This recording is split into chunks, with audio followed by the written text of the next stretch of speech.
Hello, everyone, and welcome back to Crow Lane, your weekly dose of birdwatching with just a little bit more murder.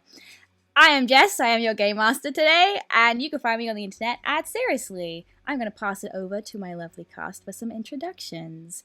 Bree, how are you? Hey, I'm Bree. I use she, her pronouns. Don't find me on the internet. Find me at your local Pride, or honestly, yeah, all summer. Your local Pride. I'll be there all summer. Pride is a state of mind. So true. A new pride state of mind. No. Diana! Hi, I'm Diana. You can find me most places on the internet at Sapphic Straganona or just Sapphic Straga. You can also find me. I'm doing back-to-back recordings today, and so I was just emotionally devastated by Quadrilateral, a Star Wars actual play over on Dungeon Scrawlers, where I just did have my heart ripped out of my chest. So go check it out if you love Star Wars, if you love sisterly heartbreak, which if you're here, you probably do, over there with my good buddy Mara. So go check it out. And you can also find my writing in the upcoming tabletop adventure story bake. If you like peep jousting, this one's for you. And passing it on over to James. Hi everybody, I'm James. I use she, they pronouns. You can find me some places on the internet at TTRPgay, other places at Nice One James. It's my plot hook for you. You're welcome. You can also find me gnawing on the bars of my enclosure until LARP comes back. So that sound you hear in the background, that's me. Sorry about that. Don't worry about it. Damn, I thought I had a mice problem, but it's just James and my walls. It's me. Mara.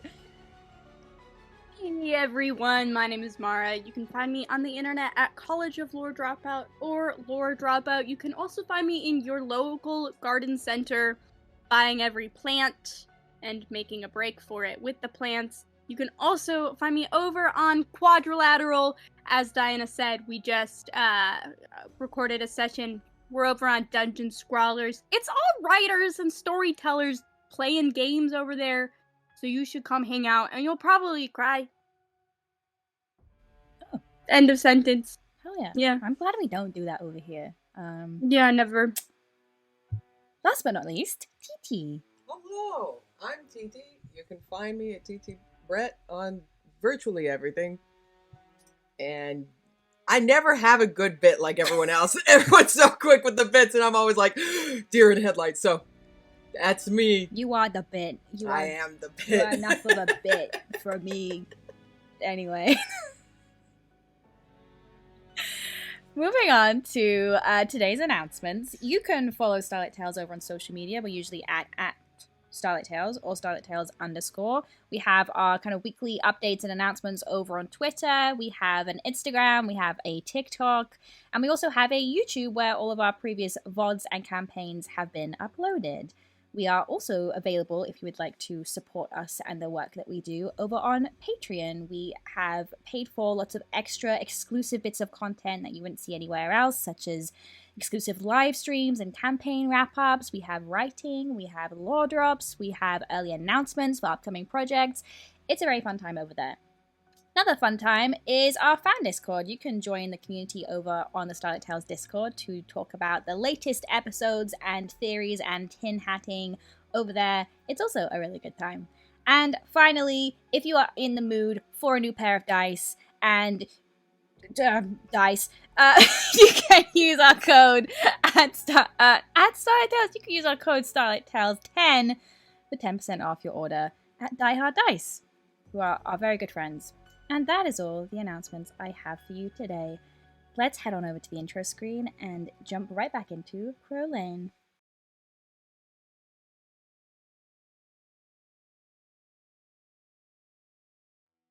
Last time on Crow Lane, we began with our family settling in for the evening's rest, unaware that they were all in for a distinctly haunting night. Ruby found an abandoned crow's nest filled with rotten eggs and strange gold coins. Rose and Tennant's new hellhound would not stop growling at an empty cold spot in their living room. Nadette had a frightening encounter with a reflection in her mirror, and Riva was haunted by the corpse of her younger sister Bernadette, who gave a distinct warning. She is coming. But the past continued to haunt our family members into the next morning.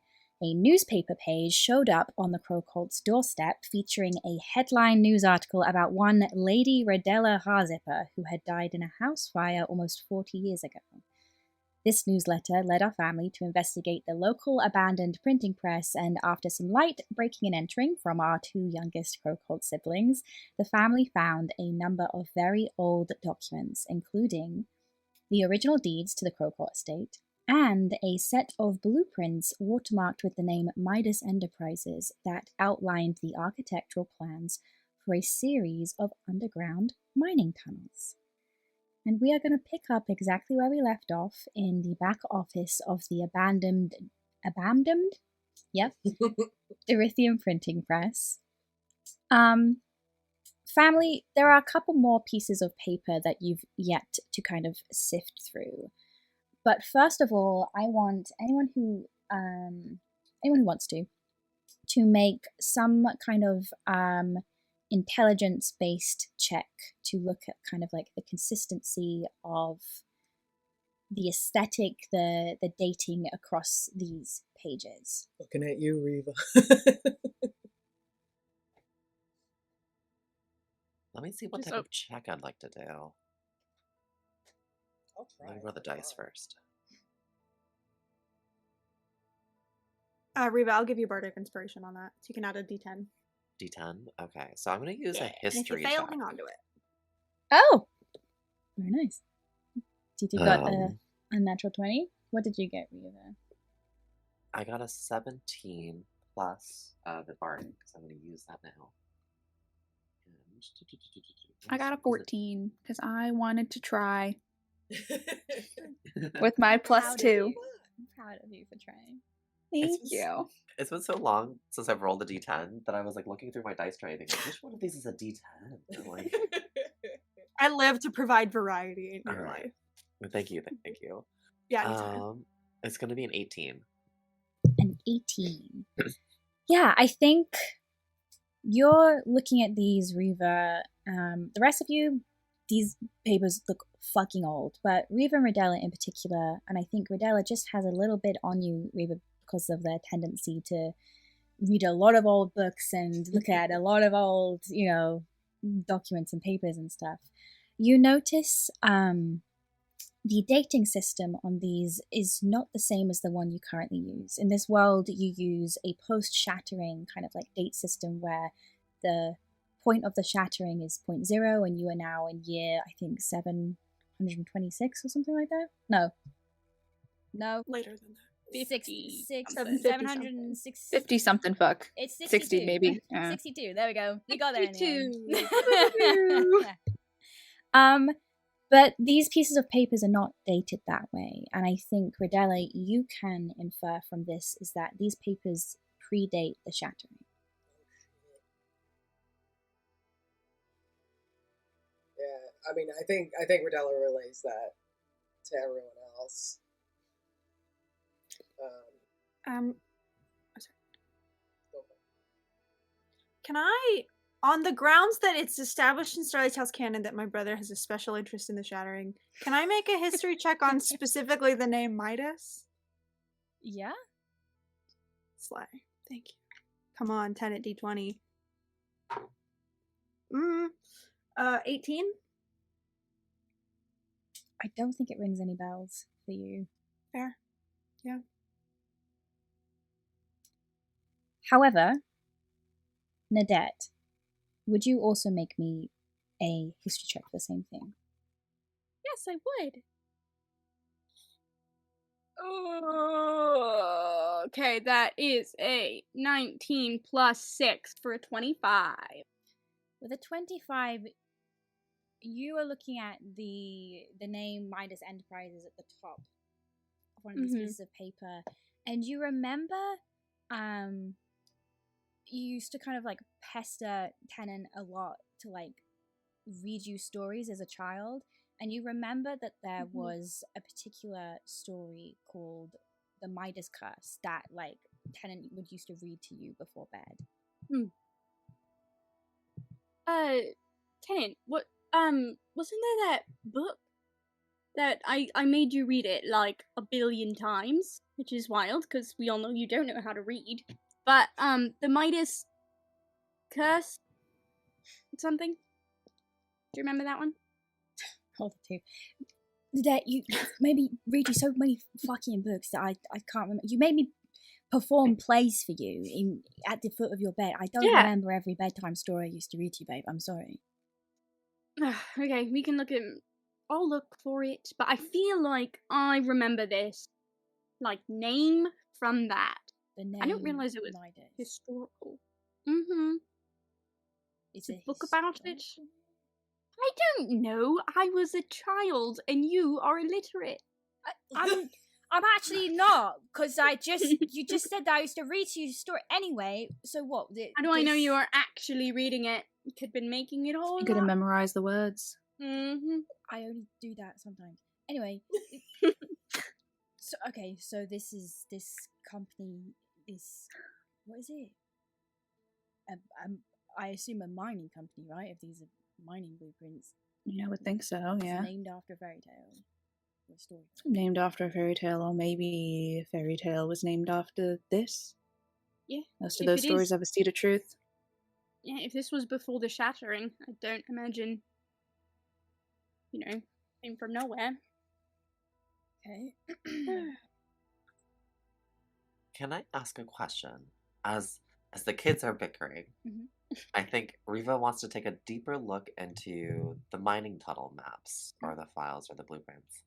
And what I want to know is there a place or is there a section that might look like the chamber with the egg that we found all those years back? Like, is there a way to sort of identify or maybe like try to match on to if that room specifically is part of these tunnels?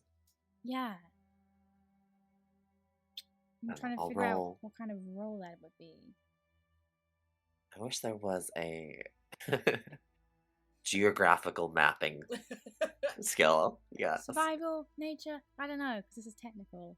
I might do some type of just like a, if it's cool with you, maybe like an intelligence, Yeah. just a flat roll plussing my intelligence. Yeah, 100%. Okay. Let's go, Riva. You're good at maps. It's a funky little Reva check. Go, girl. That's a 22. It's a 15 on the dice plus 7. Excellent.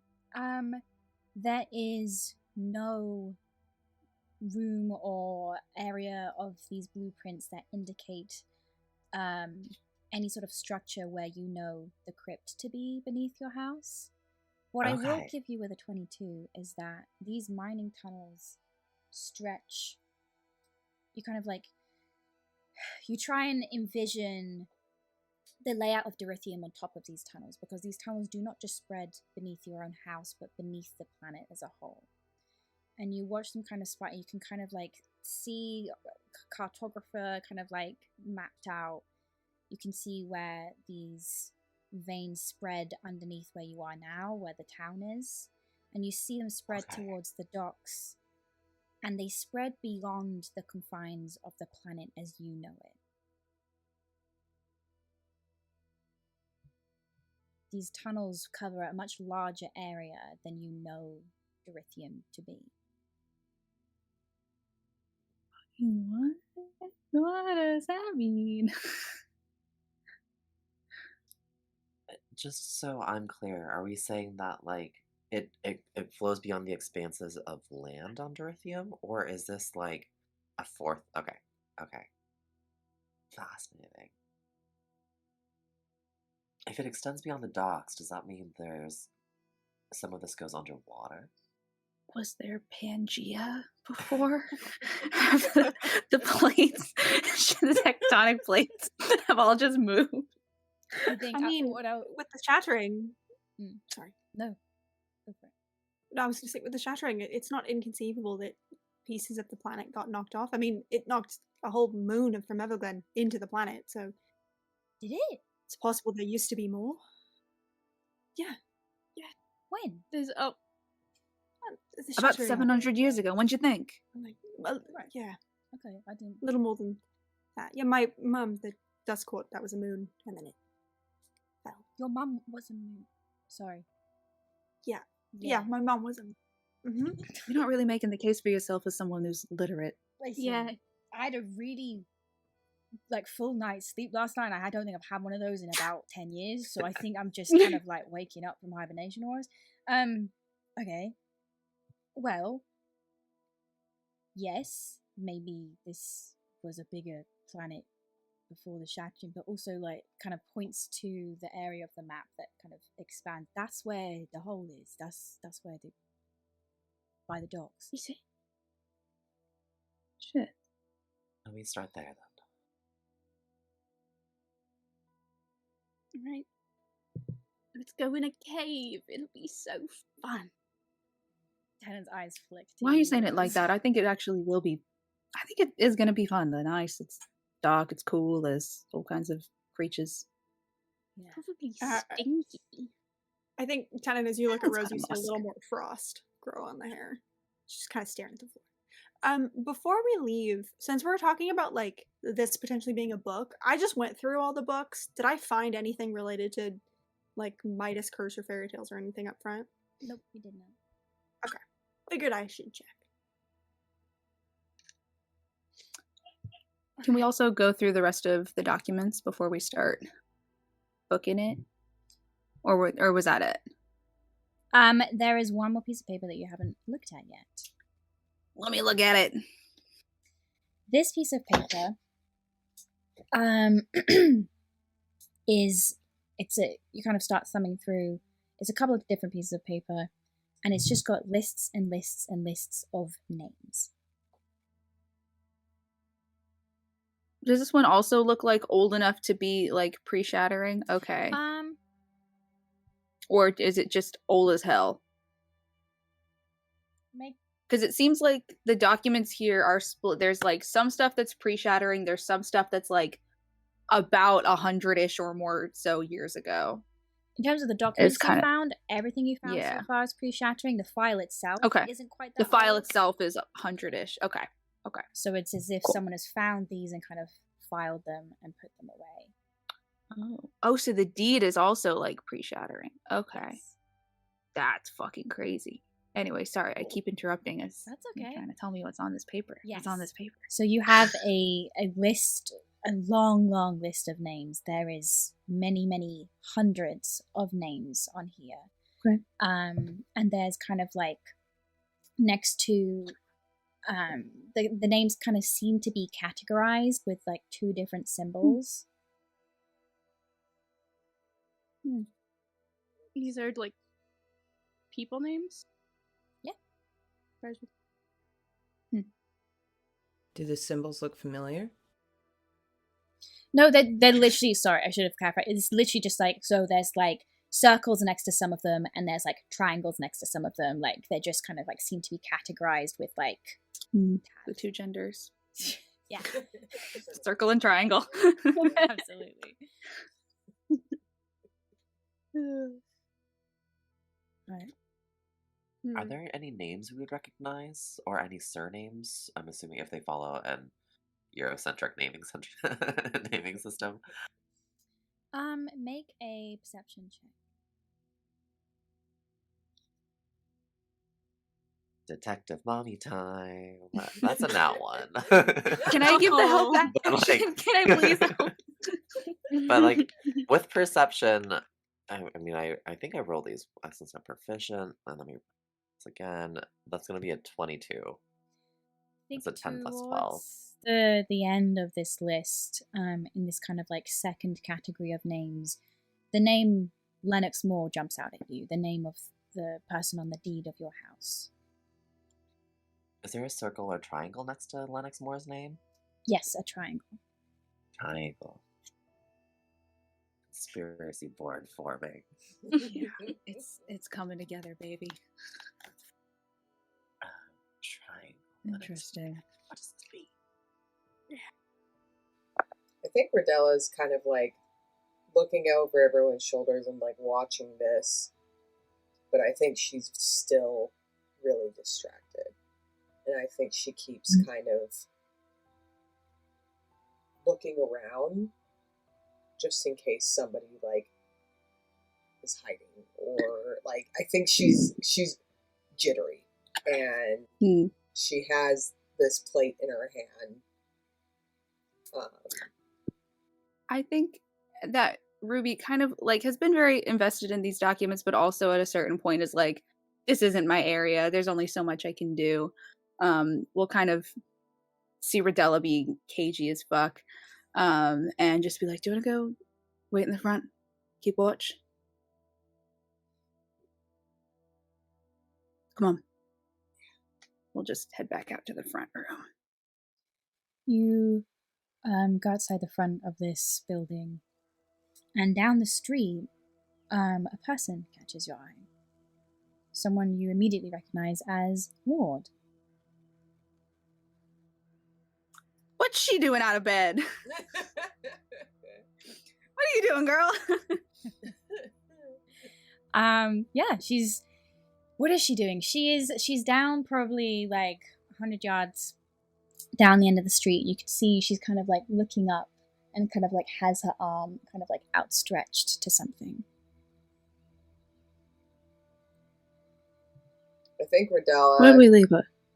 spotting her, just kind of like glances at Ruby, and then is just going to call out. You call out to Ward? Yeah. She kind of like drops her hand, turns around, kind of stares at you, gives you a wave, and then after a beat kind of like starts walking towards you at this very leisurely pace. Ward, to remind you, is a tiefling of very pale, kind of like almost white skin with that kind of similar grey hue to some of the tieflings in your family. She has these broken stumps where her horns should be, and she's dressed in this kind of floor-length, now quite tattered black gown. She has this kind of wicked-looking spear strapped to her back, and she has a black ribbon tied around her neck, which you know covers the scar that originally killed her as delivered by Reva. Her once kind of like quite vibrant auburn hair is now kind of much darker, as though it's been like dipped in black ink, and her red eyes, very similar to the red hue of Wayland Crowcolt, the scleras of them are now black. And as she kind of approaches you, she kind of doesn't really give you a greeting. She just kind of like blinks at you with this kind of like vacant smile on her face and just, "Morning." What are you doing out here? Just walking? What are you doing out here? You live here. So. You looking for something? No? Kind of glances up at the sky. Make a perception check. Yeah, I would love to. What's my perception? Something fucking crazy. 22. You see a flash of red disappear into black smoke. Bitch, the fuck! God damn it! Did you see that? See what? Big red bird. Oh, the bird, yes. What? Why are you saying that so casually? Have you seen that thing before? No? Should I? You have a lot of birds here. No, but not that one. That one. That's not ours. Did it talk to you? Have you?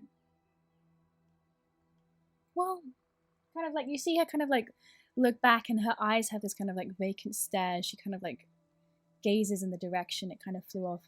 I don't know if it's a bird, really. Why? What do you think it is? Something lost. That's maddeningly vague and unhelpful. How are you? Fine.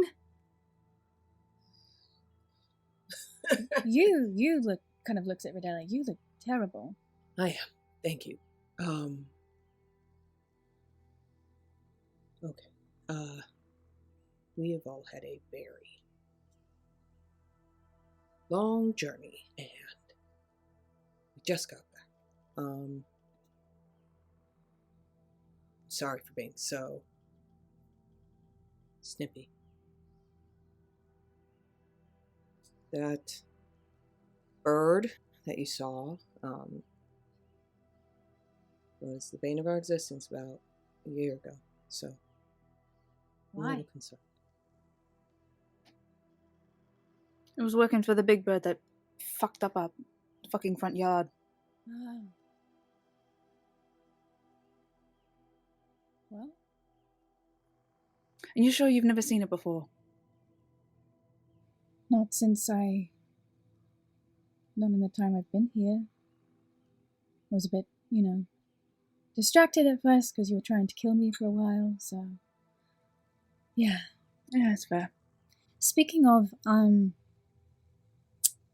know, I just kind of been wondering all night, saying goodbye. And I figured you're the last call on my stop, really, to say my goodbyes. I think Riddell looks like taken aback.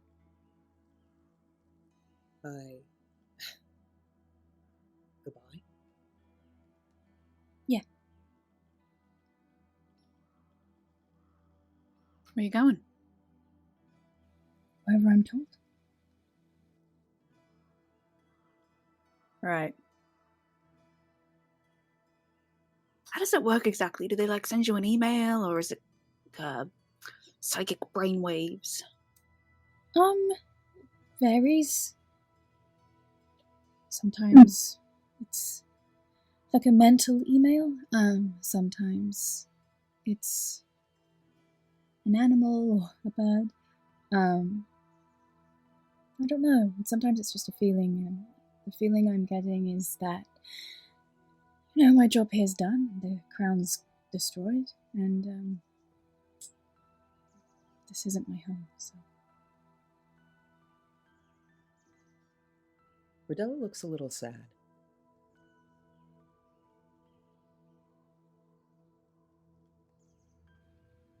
But it's been nice. Like, it really picked up a little bit once you stopped trying to kill me. It was quite pleasant, really.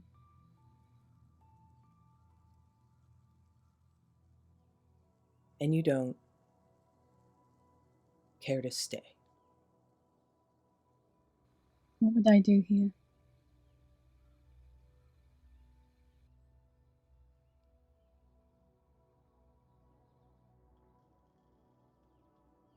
Well, I'm sure you'll be alright. You've got your divine holy mission. Yeah. The rest of you, is it just you today? What are you doing here, by the way?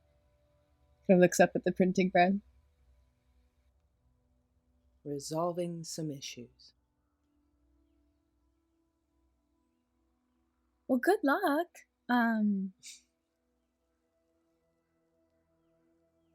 Thanks. Good luck with your god stuff or whatever. Thank you. I'm glad I didn't kill you. I would have just come back. Right. Oh, then I'm extra glad.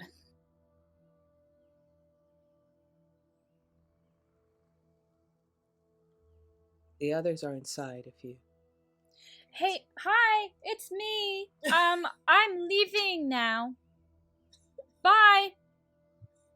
What? Who's out there? It's me, Come out. Ward. Hi. You're leaving? Yes. I do think, unfortunately, Rose gives Tenet the bitchiest look of relief. Tana's just kind of itches her out. Yeah, I mean, that's a shame, but fair enough. Mm-hmm. Remember how to play Go Fish, so next time I don't have to do you again. Please. If there is one thing I take into my next life, I hope it's that. Good game. I Riddell think- looks at Reva. Reva looks up from her conspiracy board.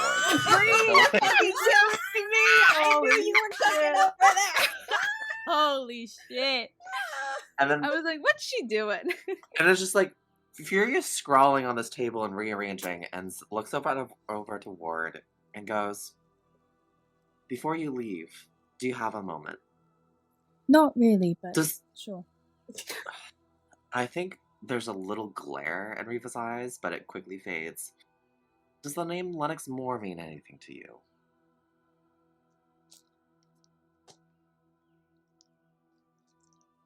Not in this lifetime.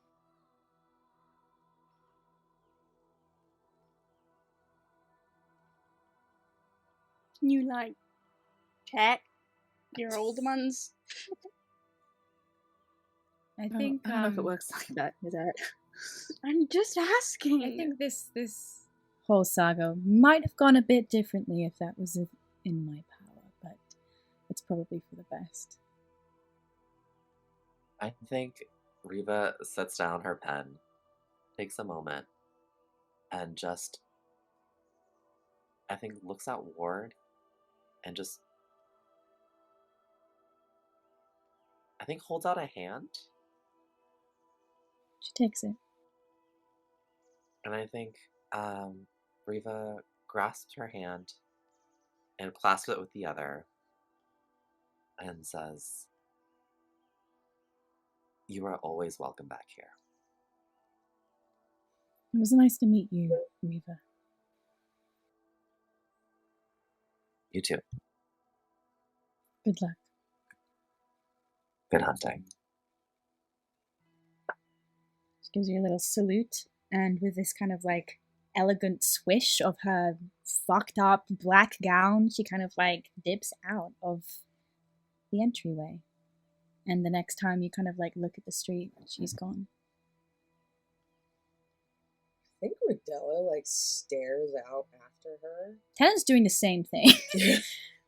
for a long time, like almost completely forgetting everything that just happened for a minute. Mm. And I think Is it weird she, if I say I think that she fits in better now? Yeah, I think Rodella looks sad.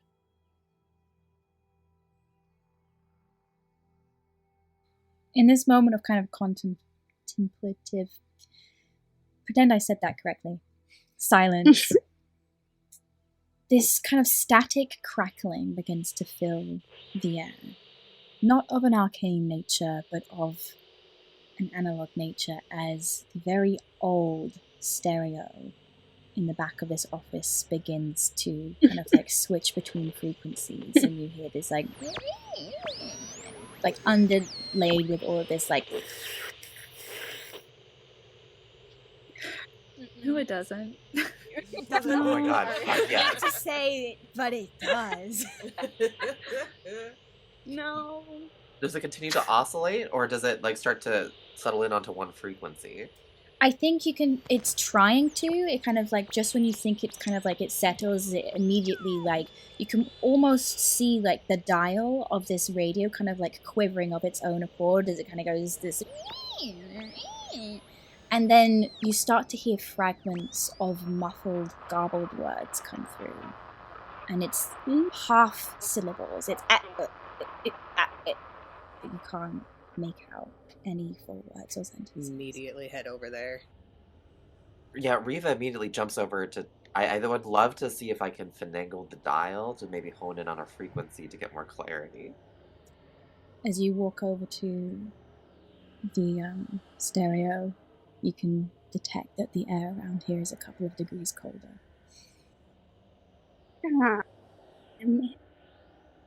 Make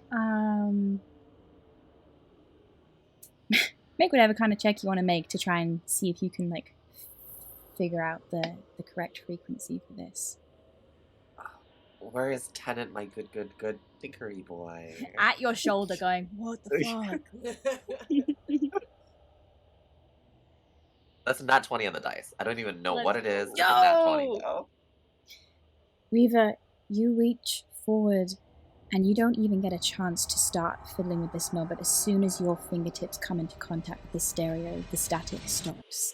And there's just this one kind of like leveled out noise. And then, very muffled and far away, you hear, No.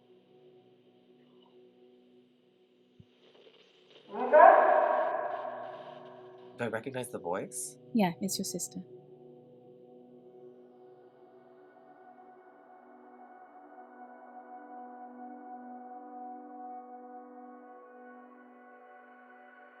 Rudella grips your elbow.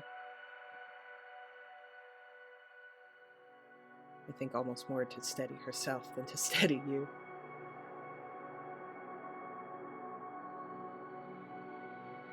This is me, the player, being like, what?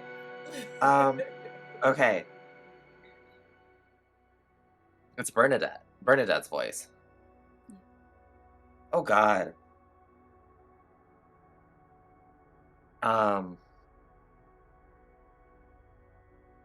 I think full on panic freeze from Riva.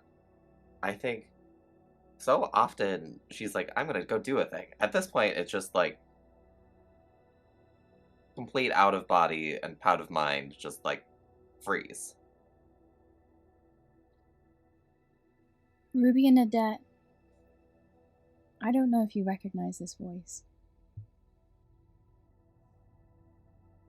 No. And Rose, you definitely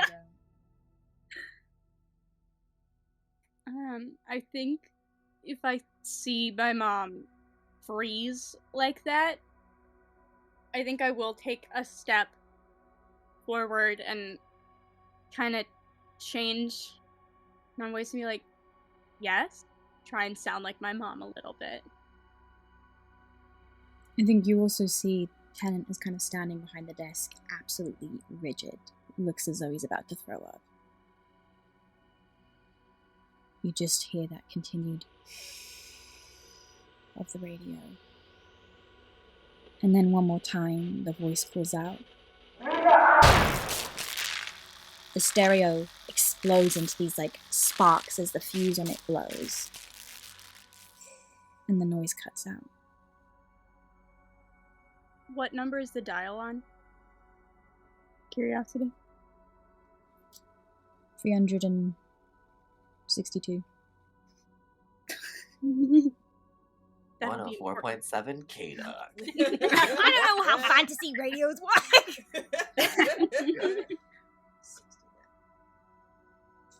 69.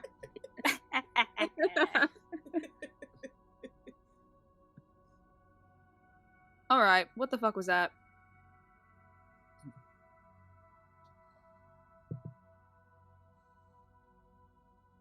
What is happening? Has anybody gonna answer my question, or are we just gonna sit here wondering? I think Rudella, who's still kind of holding Riva's elbow, just turns and glances at Ruby. Bernadette.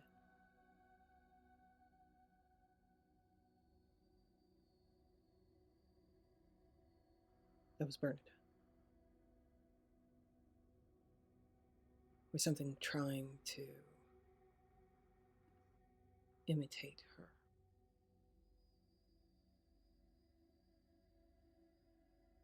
Oh, I don't know if this is good or bad, but for what it's worth, when I was looking last night, there was no magic.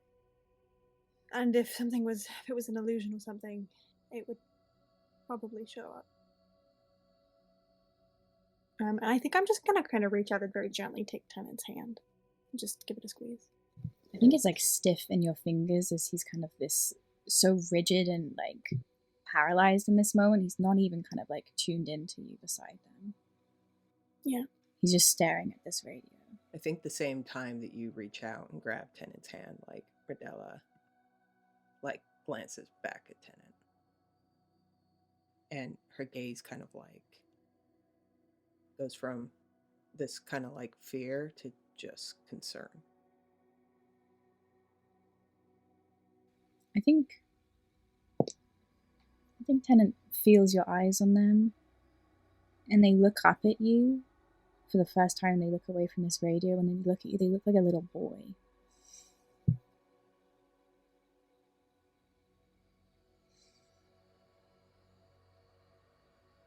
think Rodella just tries to kind of silently communicate, like,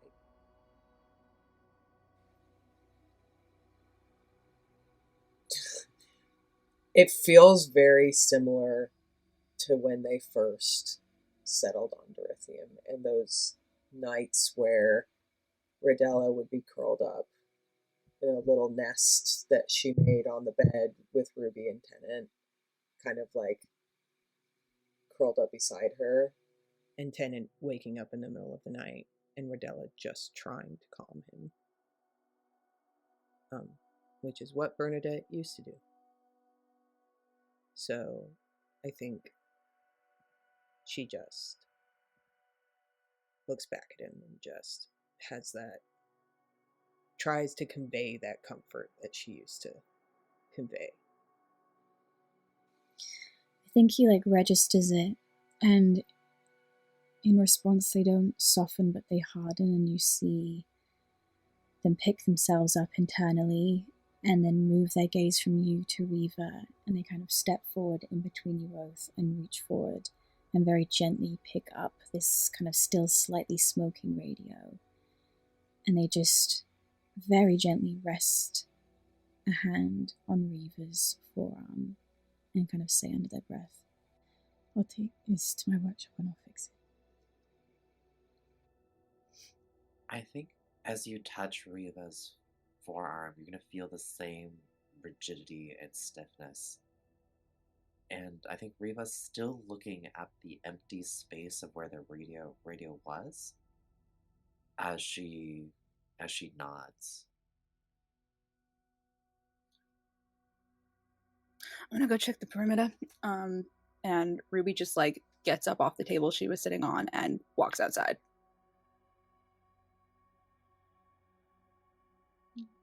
I think Nadette kind of very, almost instinctually, like adjusts the illusion of the makeup on her face so her cheeks are a little fuller and she doesn't look so much like her namesake. And I think we'll go back into the office and knock on some more floorboards, see if there's anything else, but just doesn't want to be anyone to have to see them right now.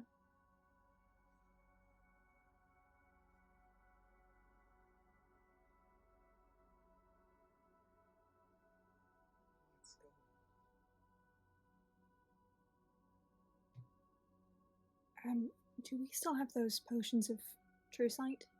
True seeing? They're back. The cottage. Put them in the cabinet. Okay. Next time we're in the area, we should pick them up. I think it might let us see her. So,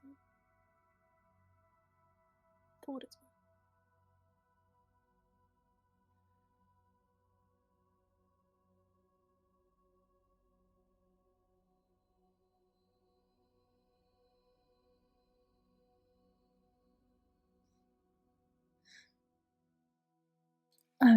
Can we get like a plan to get? Are we going to the docks, the crypt? What we doing here?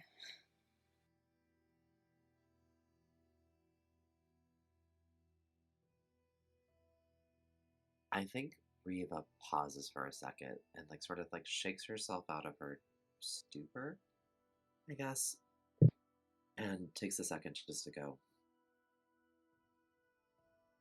We have the original plant print plate. We have what we've come for here.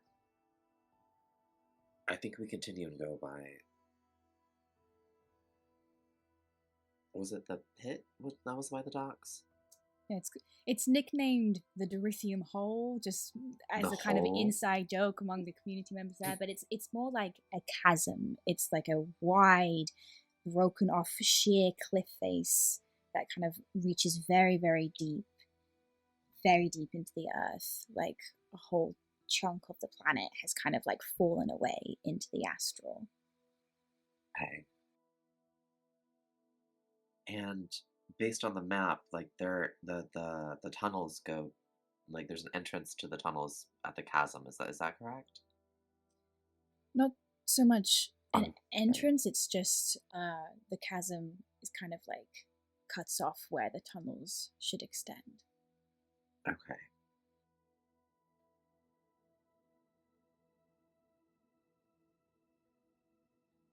I think, okay. Pulling this out for a second. I'm thinking through. We have to figure out what's up with these coins. We're assuming they're Midas Enterprise coins, so there's like a Midas Enterprise thread to follow. There's who the fuck is Lennox Moore? Like, is this an anagram for something? I've been like puzzling through. Oh my I don't god, think let's night so. orbit. We can do it. There's also like the tunnels, right? Which I guess there is one by the docks, or like the map. And then we can go back to the. I call it the Wallow Hut. It is not a hut, nor is it. It's a crypt. hole. Yeah, the crypt. Yeah. Can I ask a question? Probably for Viva, but anyone feel free to pitch in. What do we think we've done with the kind of entrance to this crypt? Have we left this kind of gaping hole in our front garden for the last year? Has it been boarded up? What have we done here? I feel like for health and safety reasons, it has been boarded up, and there's might be a hatch down there with Okay. like an accessible like Yeah. because like we have small children around the house. They're Yeah. gonna fall in and die. Yeah. Yeah. Cool. Good to know. So I think I look over to maybe like Rodella and the rest of the family for like support, because I think Reva's kind of like really shaken at this. Yeah. I think Rodella, who has virtually forgotten about like her own, like as soon as this happened, like everything that happened to her literally just kind of like fled from her mind, and I think she's now just focused on Reva. And so I think she kind of like sees the glance and kind of, okay, we have quite a few open-ended mysteries, so I think she kind of like squints for a second and like glances back where she knows Nadette went, and she just calls, Nadette, Yeah. you said there was a book or something that had the name Midas. Do you know where that is?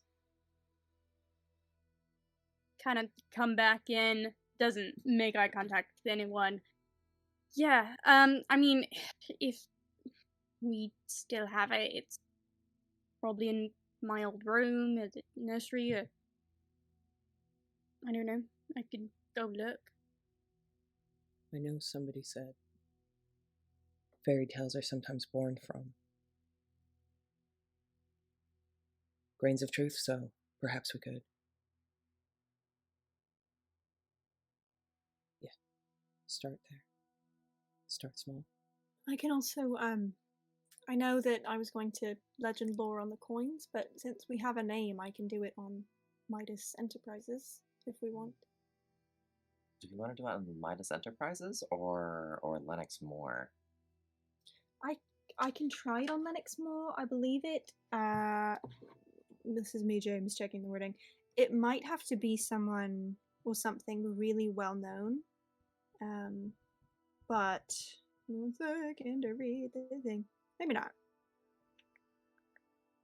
Nope. Okay. So scratch that. Yeah, I can. I think it depends on we want.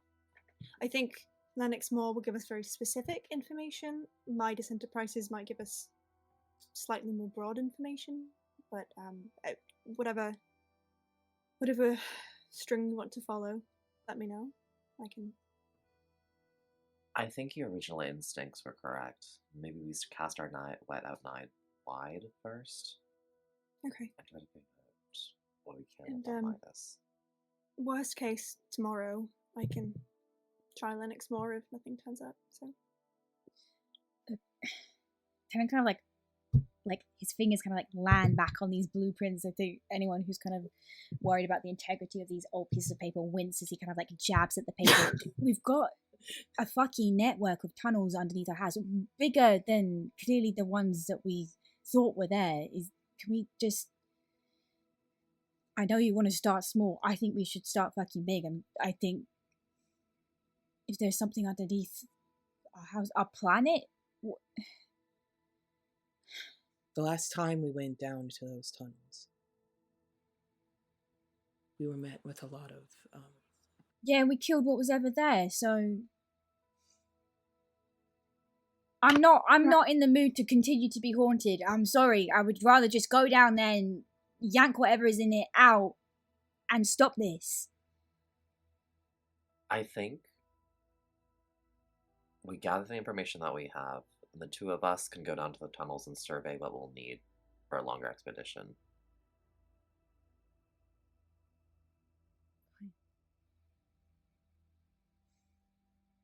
Rodella looks very much like she's about to be like, don't split up, but I think at this point she doesn't want to. I think she kind of wants to give Reva and Tennant a moment. I think that Rose kind of gives you a look, Tennant, that very much says, I don't want you to go underground without me because that's really stressful. But I think understands the emotion in the moment and just sort of gives you that look but lets you decide what to do with it.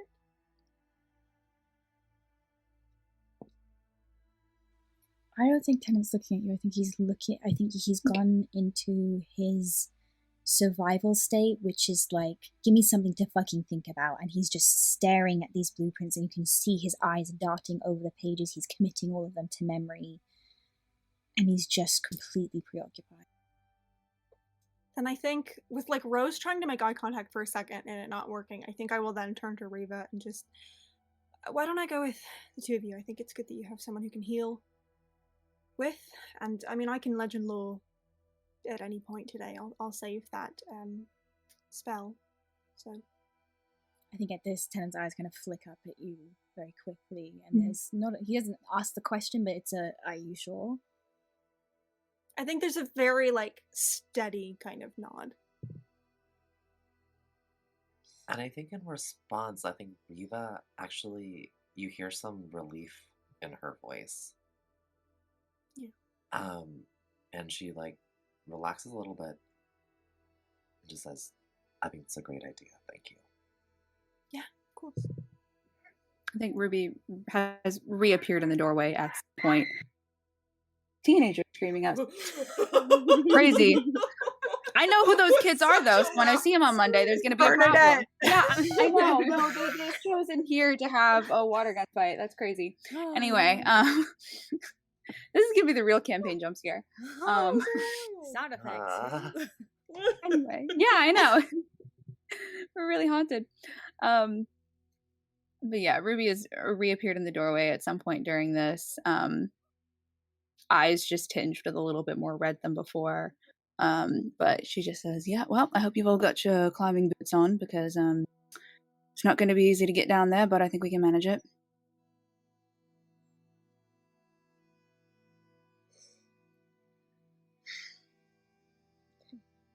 Well, I'll be fine. Don't worry about me. Right. If anyone makes a fucking single climbing joke, I'll gut you. Right? Just putting it That like wasn't even a joke. I was not even trying to make a joke. Like genuinely, it is going to be challenging to get down there. So if you don't want to go, that's fine. I'm just saying. If the enclosed spaces are going to freak you out, I'm just anyone's lips, I'll have something to say about it, right? all right. Do you want me to just look for the book, or do you want me to go? Or I'll come with you, Nida. okay. Would the two of you grab the potions while you're there? That way, if anything happens while you're there, if one of you takes one, it should hopefully help. So. Hey, Tim looks at Nadat. We'll go down there and we'll see if we can find an entrance, but we won't go in there without you, right? Right. Sounds good. And I think Tennant looks at Rodella and there's a silent, and you, please come, please, please. Oh. Yeah, I think Rodella just nods and All right. We'll meet you at the entrance. Just let us know.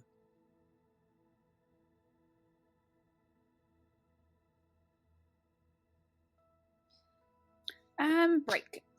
Let's go. Yeah. Okay. As we separate, I will reach out and just very gently squeeze Rodella's arm, and I'll give you a bardic inspiration.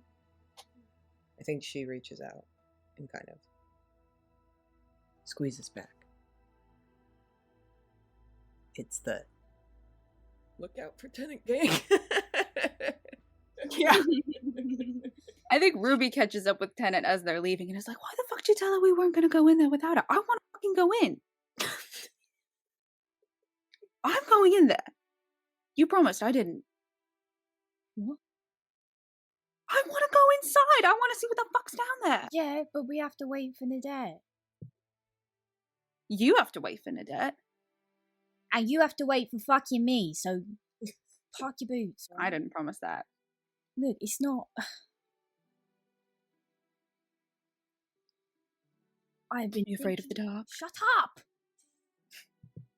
I've been It's alright, thinking I know you are. about this, and I think she gets into enough trouble as it is without us trying to stop her.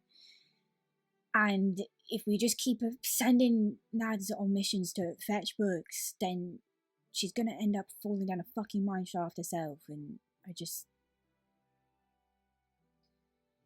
She needs Alright. on-the-job experience.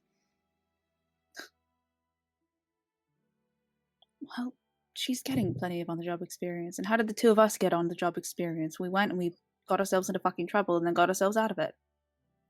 Yeah, but she's had a little bit of a softer start to life than we did, really, so... I mean, that's true, but like, did we learn from any of Mum's mistakes? Did we learn from any of each other's? No, we had to go do them ourselves. I'd like to think I learned from a few of them. Yeah, eventually. Took you a few tries. By the way, I spoke to Rose last night about the thing that we talked about. That, yeah. Right, your facelift, yeah. Well, that's good that she knows.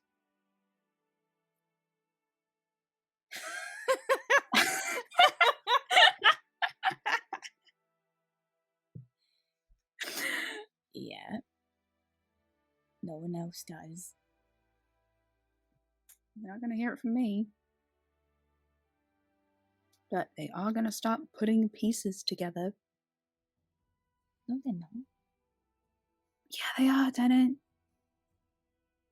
You look about a decade younger than you should be. Right, and no one's noticed for a decade, so what's the... Yeah, because you had that fucking thing on your face, and now you'll never be able to shave again because everyone will know.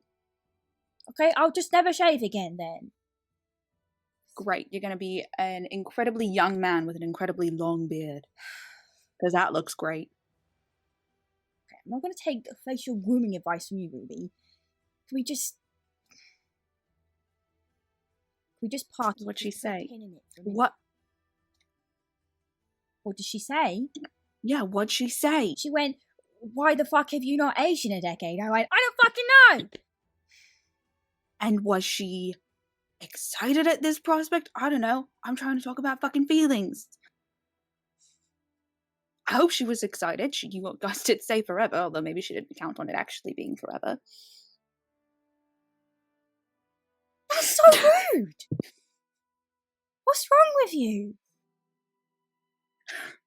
I don't know, I got the sillies. Well, she's now stuck with me potentially for... Unless we can figure out a way to... I don't know, Ruby. What, undo it? I don't know. Why the fuck would you want to do something like that?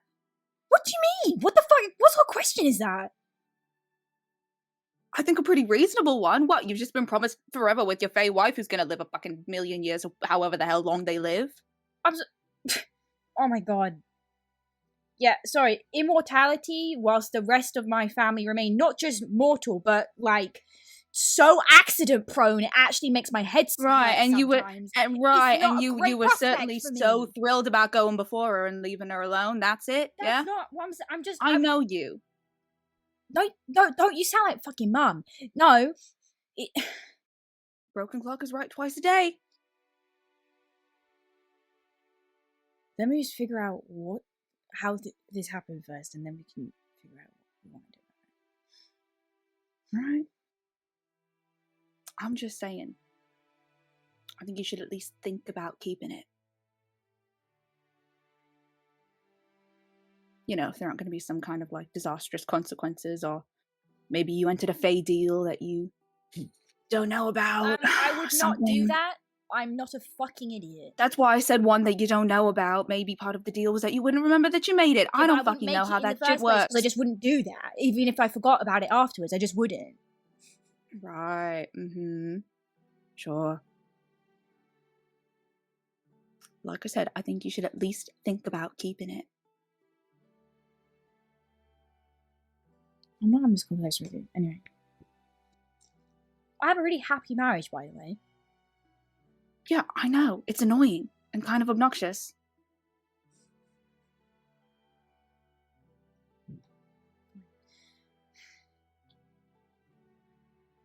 Where do you get climbing boots from?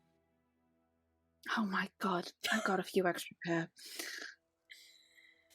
Okay, family. What are we doing? Are we going straight into our separate tasks? Are we stopping off anywhere? Are we having any conversations? What would you like to do?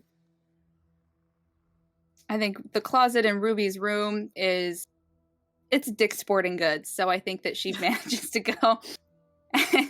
Just, you know what Dick's Sporting Goods is? No. Anyway, it's that, unfortunately.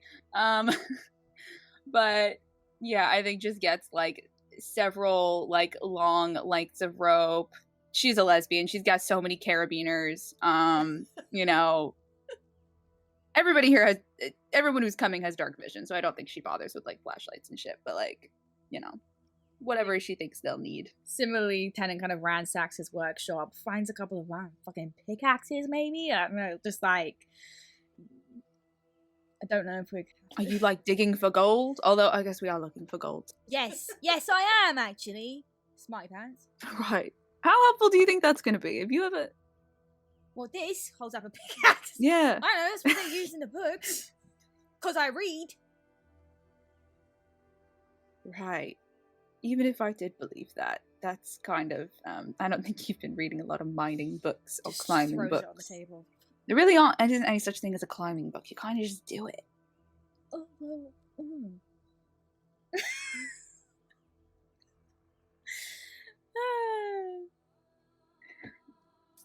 Nadette, what are you up to? I think as they're walking back, Nadette's just gonna send a quick text to Sam and be like, hey, is there any book called The Midas Curse at the estate? It's a children's book. Just see if Nadette passed it along to the twins. Are you asking Sam, sorry, if the book is at the estate or at the cottage? The cottage. Okay. Yeah, text just back. to see. We'll have a look. I know. Think as walking with Rodella, gonna kind of like put her head on Rodella's shoulder, kind of has to stand up on tiptoes a bit. So, but kind of walk, and if Rodella starts talking, we'll respond. But it's trying so hard to be quiet the whole time to leave space for Rodella in case. And like 5 times there's like a to like start the conversation is like, no, let Rodella talk. God damn it. Yeah. Yeah, I think once they kind of left and split off from the rest of the group and started heading back, Rodella got a little bit like pensive again. And, you know, after getting out of the proximity of the rest of the family, her own troubles kind of like settled on her again.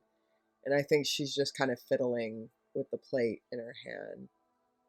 And then after a while of like prolonged silence, which is so unusual to have around Nadette, Rodella kind of like squints and glances over to see what Nadette is doing.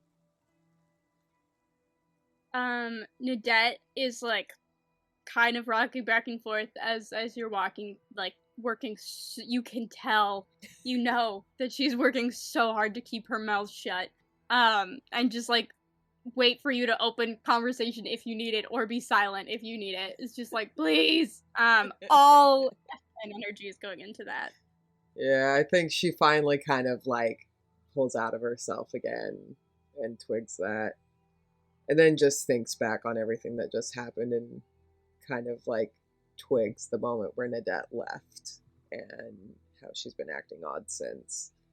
And I think she kind of reaches out and wraps an arm around your shoulder and just kind of rests her head and just kind of plays with your hair and like grabs one of your horns and just kind of like sad face.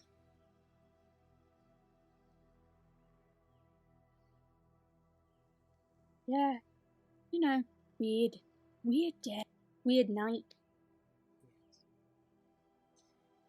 Yes, we don't ever seem to be lacking in that. No, nope. You didn't have to hide.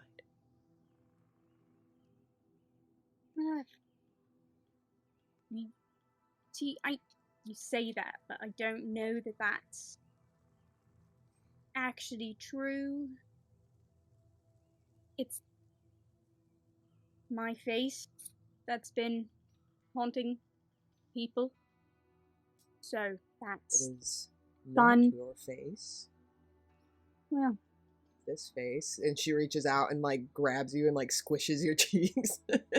She's kind of like this face is my daughter Nadette. That face is a different face.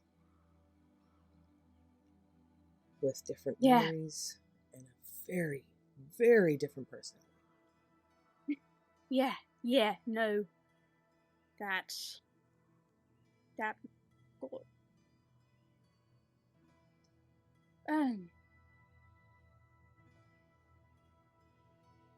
Just, it's, a lot.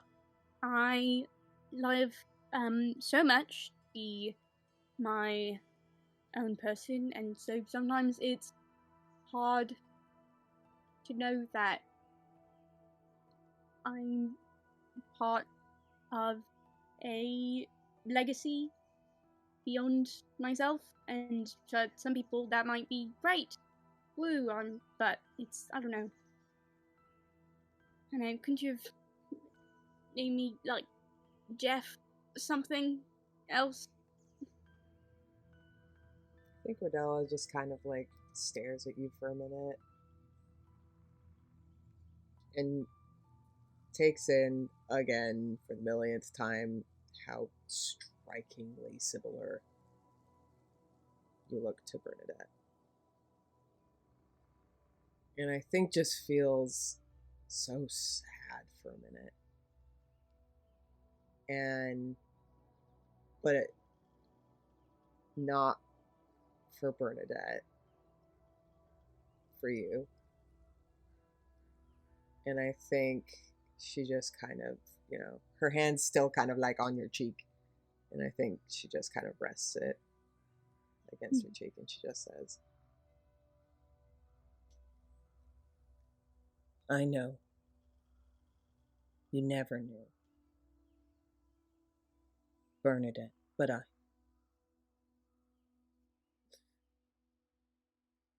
I'm so sorry that you've been haunted by her ghost for a lot longer than most of us. last night, her face, that was also my face, like, opened up, like, like I watched my face, that wasn't my face, rip up, and another face come out of it. So, you know, it's a little bit more present than usual. And then I punched it. I punched my own face in the mirror, which is rude because I'm adorable. I shouldn't have to punch my own face in a mirror. My hand is all goofed up. Also, Sama did. Rodella grips your hand and does lay on hand for like 5. Thank you. Sam had to like rinse it off. I woke Sam up. It was rude. I shouldn't have punched it. And Sam woke up and had to be like, "We're haunted." That wasn't fun. It's not fun to tell your girlfriend that, like, by the way, we're haunted. Hate that.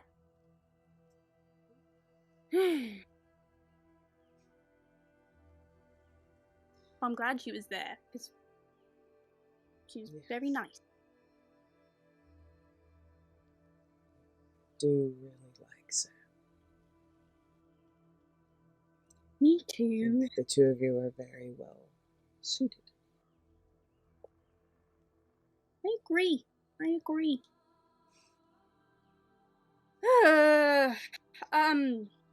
Enough about me, which is a sentence I very rarely say. I'm gonna kind of look at the plate in your hand and look back at you and be like, I know that you are making and we all are, making a concerted effort to be more open and honest with each other, but I think there's some things that I think it's okay to keep if it's more important to be. I just want you to know, whatever it is, it wouldn't make us think any less of you as a mum, and if it's something you don't tell us, then that's your choice too.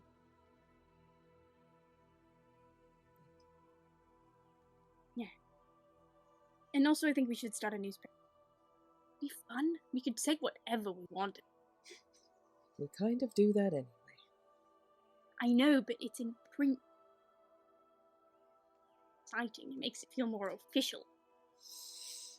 I shudder to think what we would say. All right. Let's go find your little Yes. book. Okay. For a book. So you're looking in the main estate? Yeah, if Sam texts back and is like, hasn't found it at the cottage, then we'll look at the estate. She hasn't texted you back yet, but Okay. where in the estate are you looking? I Probably Nadette's think old room. maybe, yeah, my old room first, Maybe and the if it's not nursery. there, then I'll go to the library. Yeah, make an investigation check. Hey. Please, one of us. Ooh, that a lucky number 13 plus. That's Sam's character sheet. Hold on. 4 for a 17. 18. Rodella, don't forget you have a team. I mean, I got an 18. You both looking in Nadette's room, or you're looking in his library room? I guess we could split up. I'll look in the... No, don't split up in the haunted house. It's You know fine. what? Jess is trying to You know Scooby-Doo you. You know No, what? it's fine. No, but To do be it for the fair- plot, though. To be fair, I don't know if Rodella would leave Nadette's side. So that was me, the TD. No, I think That's fair. Rodella would follow Nadette into their room. It's a mess in there for sure. Yeah, describe Nadette's room for us. I think it's there's clothes everywhere. Despite the fact that Nadette hasn't really lived there in a year or more. But like they just have so much clothes that it's kind of become like extra It's the closet. an extra closet. Yeah, so there's kind of clothes everywhere. A bunch of old, probably like expired makeup from when Nadette was in like high school is still like on the vanity, like half opened. I think there's a lot of like posters from like girl pop bands all over, as well. And there's, probably like I think, growing up in a family like the Crowcolts, there's probably like a backpack that has like some granola bars and water and an extra pair of shoes in case they gotta like book it out somewhere. And then a couple shelves of books, a desk. Yeah. But not organized at all. So as you kind of rummage through this organized chaos, but that isn't very organized, you don't find any like children's book. You probably maybe have a couple of books up in here. You and Ruby have exchanged, poetry readings from time to time. So maybe a few like dog-eared, like, poetry books kind of stolen from Reva's office, but I don't think you find anything in your room. Okay, nothing here. Nursery, library. Yeah. I am fine on my own. If you want to check one while I check the other. Cannot stress enough. Last time that happened, the door was shut and I couldn't get through, so I'm going to be biting your ankles. Let's go. Ghost, you're really messing up my plans for independence! And walk out and head to the library.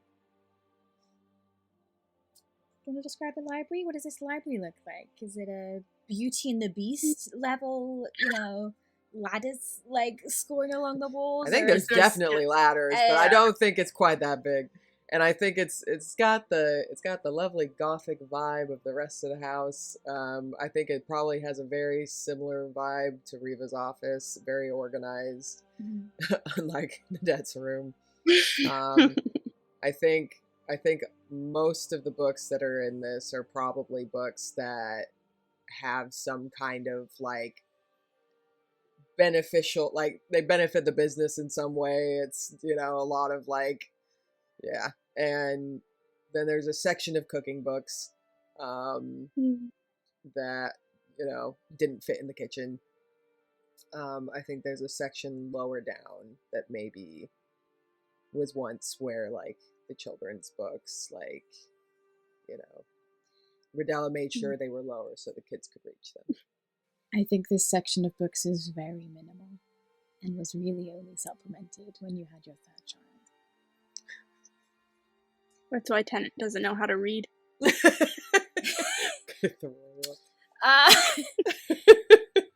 So you kind of look through children's books. There's nothing mentioning that name in the title in this area.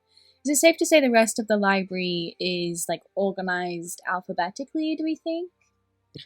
I think it's organized to the nines. Like, this place is, alphabetically. And honestly, I would probably say an old-fashioned, like, Dewey Decimal System by topic. like not the latest in sort of library sciences organizational systems, but definitely one that feels familiar to someone born in the 90s. Unfortunately, Nadette, you don't remember the author of this book.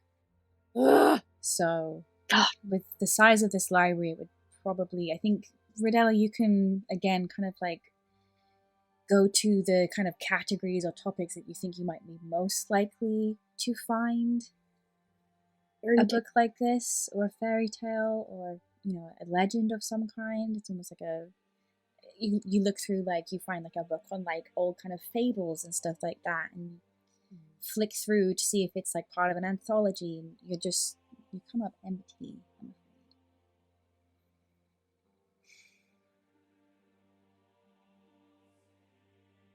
This is frustrating. I really don't think I made this up. I'm like Oh, sure, I remember. To be weird. Do you think it was stolen? Like, oh no, they'll know. And so they took it, so we can't remember. Well, I think anything's possible at this point. Ugh. I know I said this earlier. I hate mysteries! Just tell us what's going on, and then we can fight, and then it'll be done. Mara loves this. Keep going.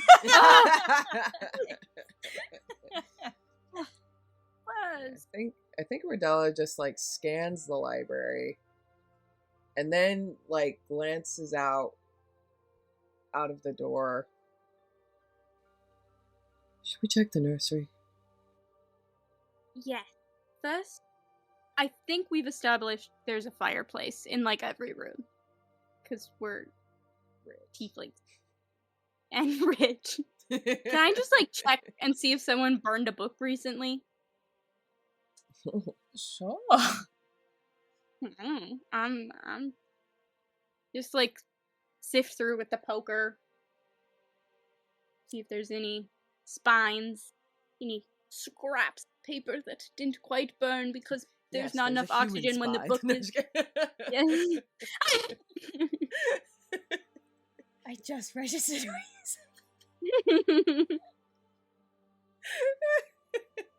You sift through the embers of the fireplace. You don't see any kind of papery remnants of like paper turned to ash. Yes, let's go to the nursery. And if it's not there, I'm gonna, I don't know, see if we can someone run to a book. I swear I didn't make this book up. It exists. I know it. I hate when this happens. It's like the Berenstein Bears effect, where it's like, Yeah. Yeah. Bree, Okay. could you describe to me what this kind of nursery looks like? I know we've mentioned it's kind of been mostly used for storage at this point, but what do you think of the original kind of like layout, furniture remains in this room? Ooh. As someone who very recently had a little bit of a nightmare featuring this specific room. I think there's a gentleness to this room that I think is a little bit different than the rest of the house. And I think there is very much, in terms of the way it's been formally decorated, I feel like you get a sense from this space, at least from the design and the features, of wanting something new. But over time, I think there's been a collection, there's a lot more dust. I think the space has probably been painted in sort of that light, almost like crow's egg blue, I think, in the space. I think there's a smell in the air that's a little, of course it's like marked by dustiness, but it's very like, there's a freshness to the space.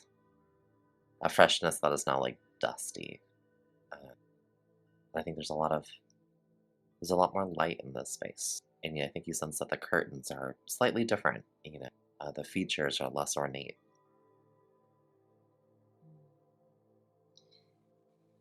So there's no actual shelves or bookshelves in this room, but there are a number of kind of like stacked storage boxes which you can start searching through. I think kind of like pushed to the side there is the kind of old, you call it a Moses basket in the US, when you kind of put a little bassinet basket. That's so cute. Little wicker basket where you put the baby to sleep. It's not quite a cot, it's almost like a daytime cot where they kind of rest for a nap. There's one of those in the corner, and Nadette and Rodella, as you were kind of like pulling these boxes out from behind tables and off tables and kind of like passing through the contents of these boxes, you hear a very faint chime behind you. Do we have a clock? It's the chiming of almost like a wind chime, not a clock. Do we have a time? And you turn around. There's a little mobile above the Moses basket. Yep. And you see it swaying slightly with these. No, it's not. My favorite thing. Just straight up, no. Okay, well, never mind then. Never mind.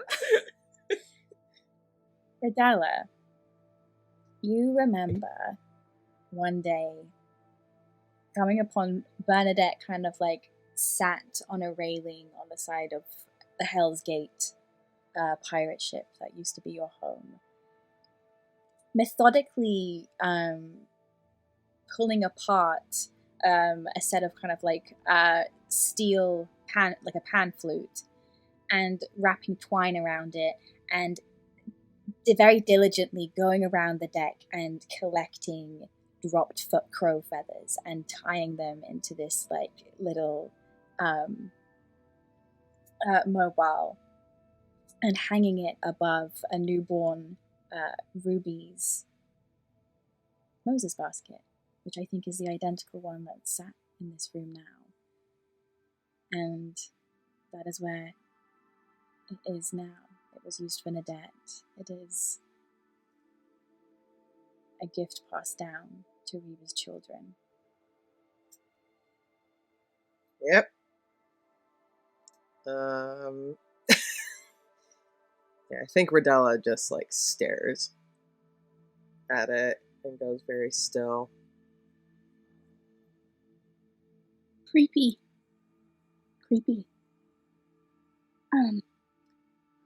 Radella doesn't feel scared.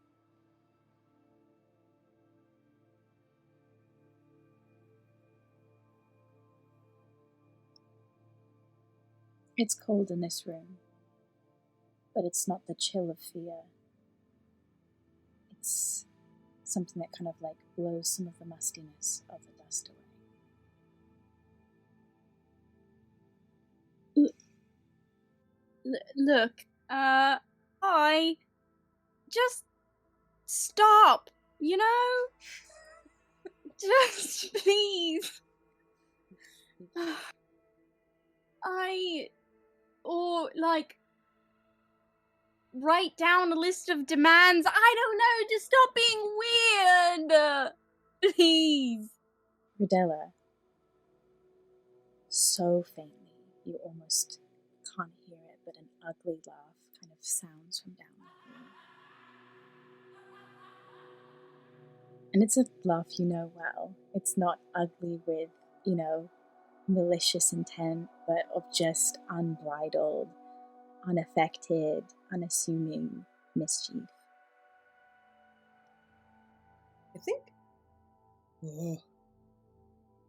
I'm assuming Radella hasn't heard that in a very long time. And I think that, more than anything that has happened so far, just gut punches Radella. And I think she kind of like stumbles out of the room in the direction of the laugh. And I think she says, like, kind of whispers into the hallway, Bernadette.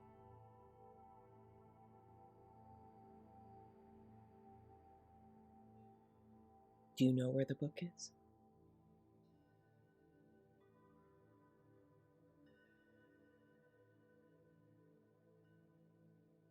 Nadette, you get a buzzing in your back pocket as your phone goes off. Is it good? Pick it up, trying, looking after my mom and hearing about what happened. I'm gonna, stick a foot in the door so it can't slam shut. And then, It's your girlfriend. Is it a text? Is it a It's phone a call? text. It's a text from your girlfriend. Sam just says, "No book. Sorry. The dog did chew the sofa cushion, though. Do you have a mending spell by any chance?" Actually, she might. No, she doesn't. No, but I can illusion it back to normal. It's okay. Until I'll bury we it in can the get- garden. Okay. The The entire text back. sofa. I love you so much.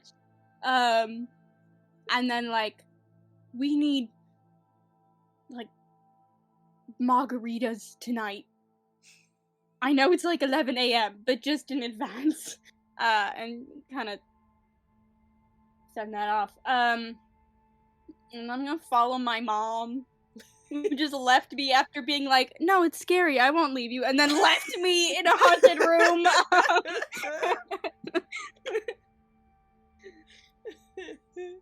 Yeah.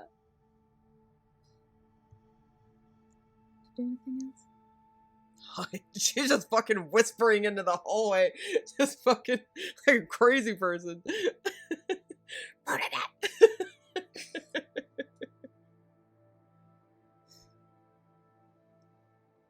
You get no. Rose, what are you up to? I think in this sort of chaotic few minutes where I imagine I'm just watching Ruby and my husband walk back and forth and bicker at each other, and I can't do anything, so I'm just gonna kind of sit here and hang out. I would love to send a couple of texts.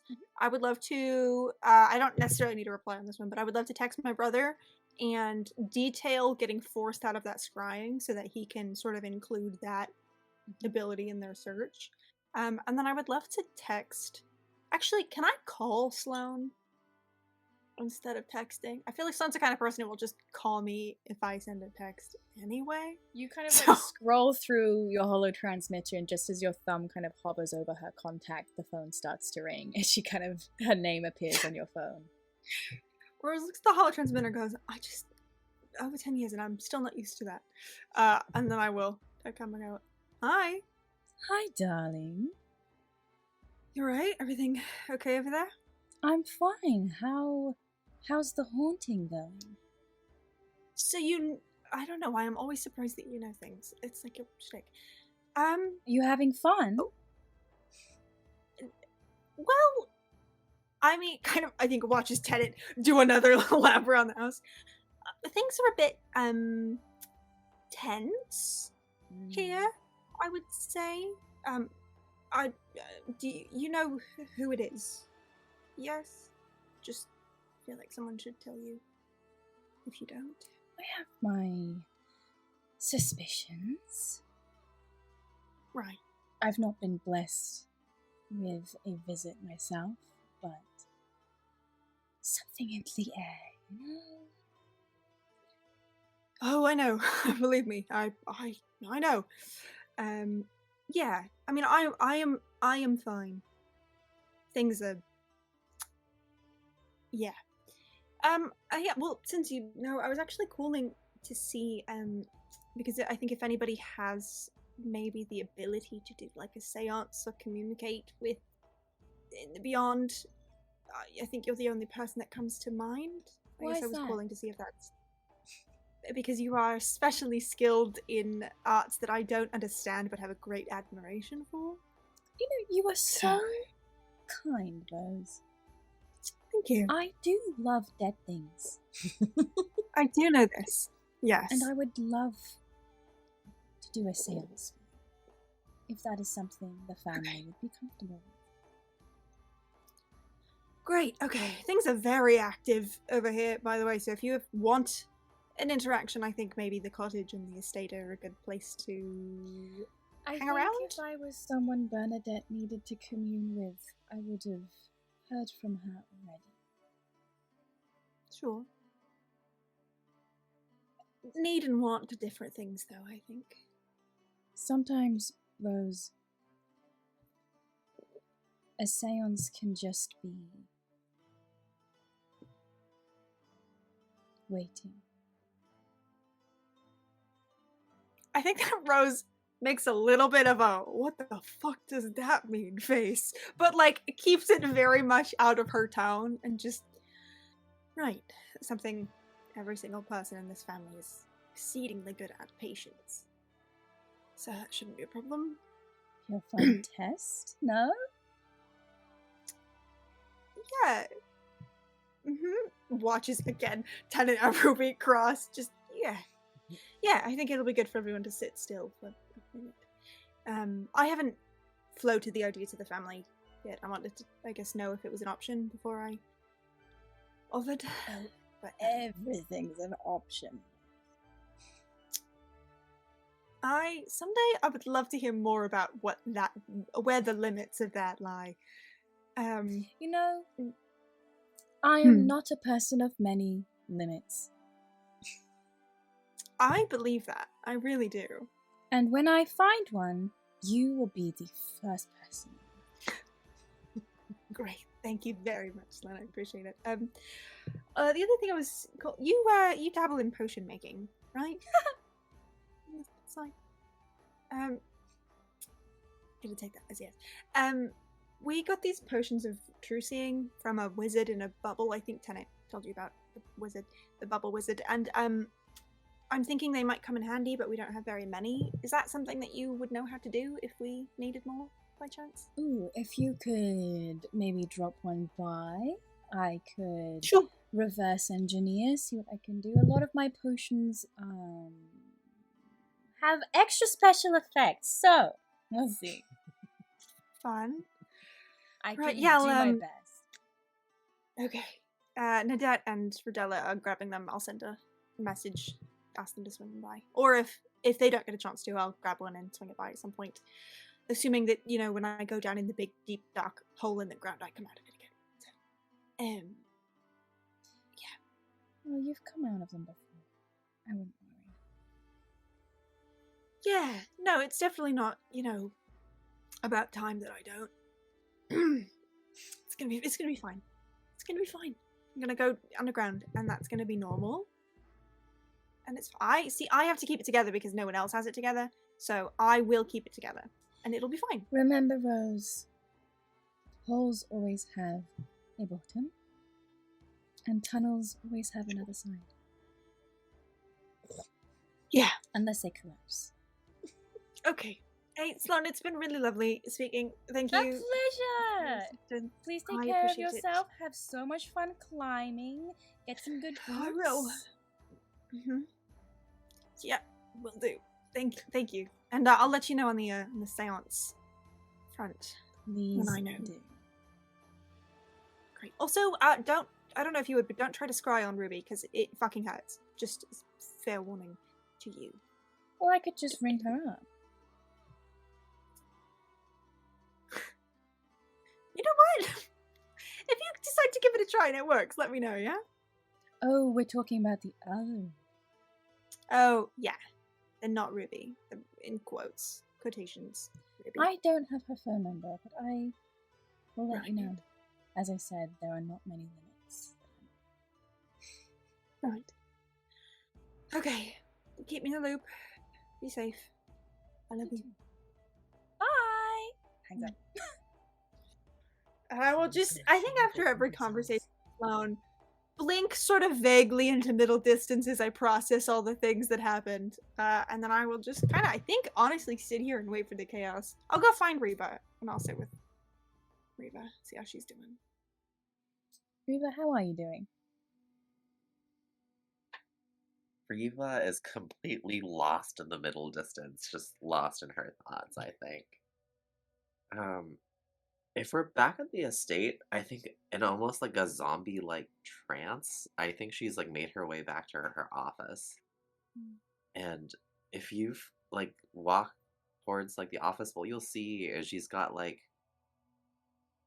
she actually does have a board wheeled in, like a cork board, with like bits of things like stamped and like written down and sort of like lists of suspects.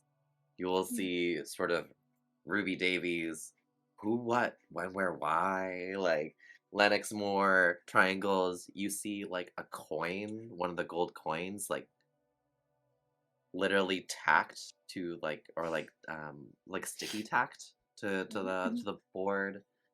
You'll see like the outline of the sort of that old story or the myth about Dorithium um, that her and Rodella came across, I guess, almost over a year ago. And she's leaning back in her chair, just like staring at this wall or this board. I think as I come and I will make a point to knock, which is something that Rose does like usually when they come with business, but I think this is just trying not to startle you. I'll just kind of linger in the doorway. Oh yeah. Come on in. I will step in, and I think I'll kind of turn the chair on the side of the desk a little bit to look at the board and just like rest an elbow on the desk. So, how are things?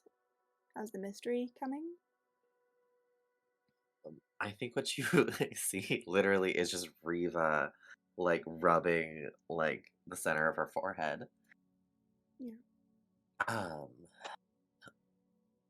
What do you make of all of this?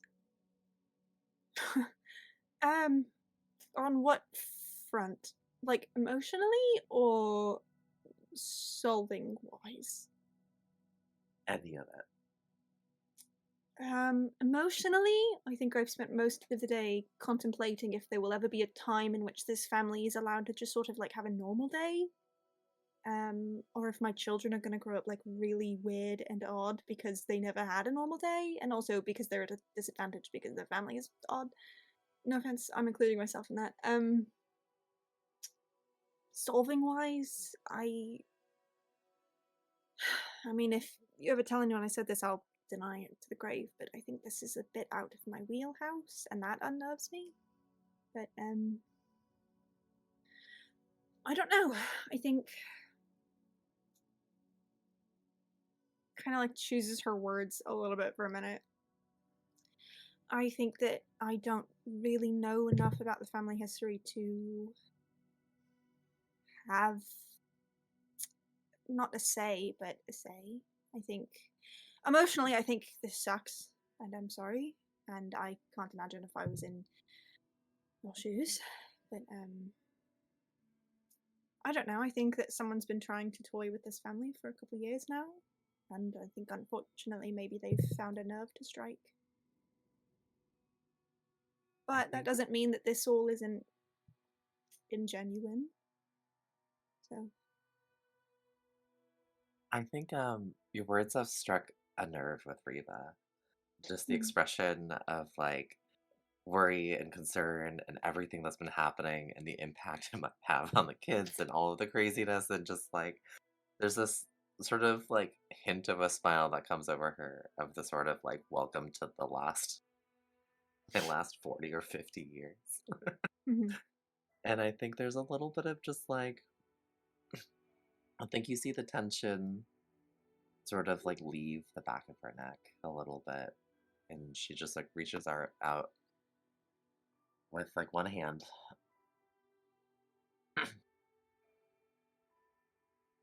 And we'll get to the bottom of this. yeah, I'm not worried. It's gonna be fine. And the kids always turn out fine. Just look at Tennant. I think Rose, before she can stop herself, does pull a face a little bit, and then it's just, yeah. I mean, I knew what the starting point was. I think it'll be fine. And I guess there are worse things than being a bit odd.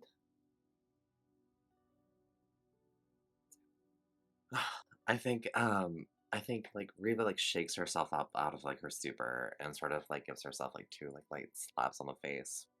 And then just like stands up out of the desk.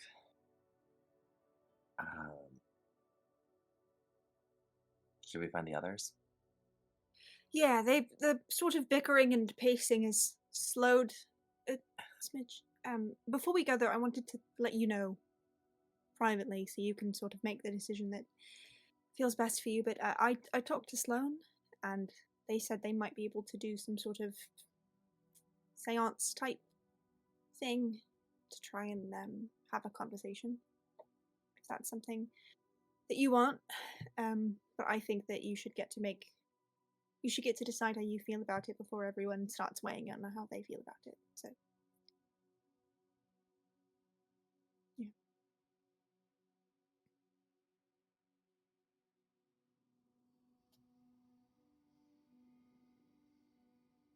Bernadette is dead. Whatever this is, I'm going to be able to be reached by a seance. Maybe. Thank you. Yeah. If you change your mind, or if you want me to poke around privately, I'm happy to. Thank you, Rose. Okay, let's go climbing. Stands up, kind of like slaps her thighs a little bit as she does, and just very trying not to look like a sourpuss. We'll go back out in the hall. Riva, as you kind of like take just a beat at this desk in preparation to follow Rose, would you describe to me where you remember burying Nadette's body?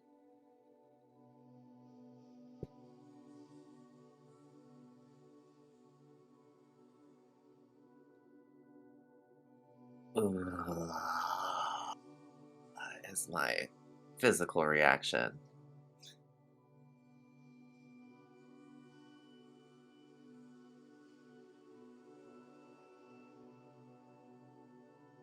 I think hidden sort of in the scraps and fragments of Riva's desk, I think you'll find a clue of the story.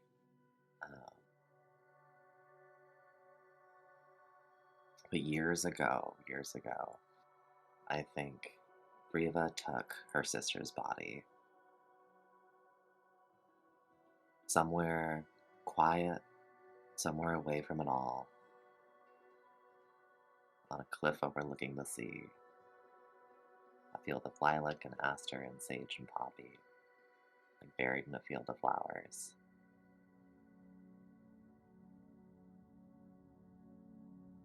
And if you dive deeper in, I think you'll find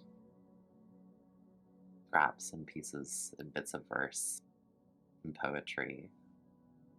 And in those bits of poems, you would probably be able to find a map, if one was so inclined.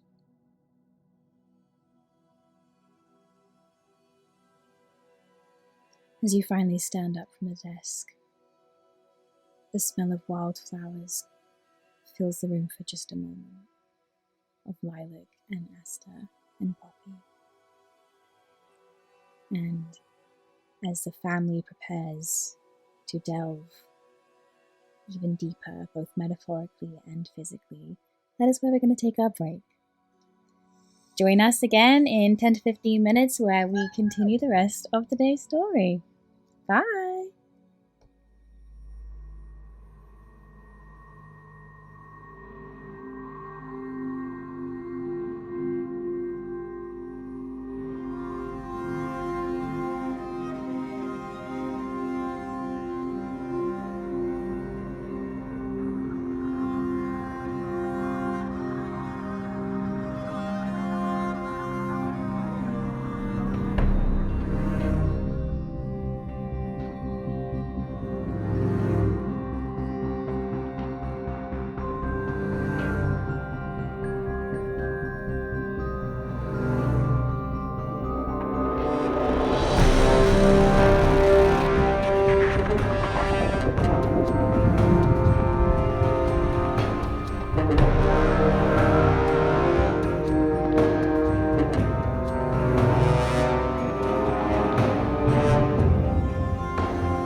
Welcome back, everybody.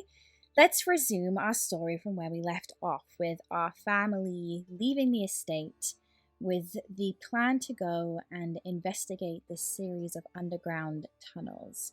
Family, where are we heading exactly? To the hole. Excellent sentence. Okay, so the Dorithium Hole, as it has been so affectionately nicknamed, is a giant kind of chasm near the docks. So you can start your walk to the docks in that direction. Are we doing anything along the way, having any conversations, or are we just speeding straight ahead? I'm just holding my husband's hand so tight. I was like, I feel like everyone's very And I'll cast Mage single-minded. Armor. Do you cast Mage Armor on Tenant? Sorry? No, on myself. Okay. Does he need it? I can. But I was gonna cast it on myself. While we are walking, Nadette is gonna gauge how much Tennant and Rose like their couch. Just like see how. How are you doing that, out of interest? It's like, you know, Sam and I were thinking of getting a new sofa. Do you like yours? Maybe we could get one of the same like brand. Is it comfy? Is it like not that good really? It's kind of, you could throw it away, you wouldn't notice. Can I also make an insight check? I got a nat 1. I mean, yes. What is wrong with his rolls this whole campaign? I don't know. I got a 27. Kind of just like, it's Roll perception. it's does the job. You can sit on it, I guess. But do you like love it? Do you like it? Would you be upset if it got destroyed? Would you recommend it to your dear sister? Sure, if you. Okay, good to know. I don't really know the difference between sofas, though. So yeah, it's my most beloved sofa. Actually, it's the one heirloom I have from my family home. What? It means everything to me. Why? Why do you ask? Just squeeze Tennant's hand really. Why? Just wondering how much you like it is all. This is from your Oh, house. love it. This is an ever. Yeah. I just look at Tennant in my peripheral vision and go, yeah, you know how much I talk about how much I love that couch and how if anything bad happened to it ever, I would Of just all the things be you stole from your family inconsolable home, you and- stole your sofa? Yes, Tennant, I did. I got a natural Steal- 1 on my inside. It's carrying over, babe. Well, I, James, realized this. I don't. Okay, why? Are there more sofas Well, you why can do go you back ask- and get? Like, I'm all for it. Yeah, let's storm Everglen and get all the sofas. We could go steal the sofas. Yeah, we could get. I mean, Nadette, for has the something happened to the matching sofa? ones. I haven't been in your home since you've been. So write that down. You were there last First of all, time. since you've been, I haven't been in your house. So What? I don't Nadette, know. What happened to the sofa? Did Please. something Kitty happen ate with a the sofa? cushion. No, not the Kitty heirloom. ate It's a the fucking cushion. heirloom.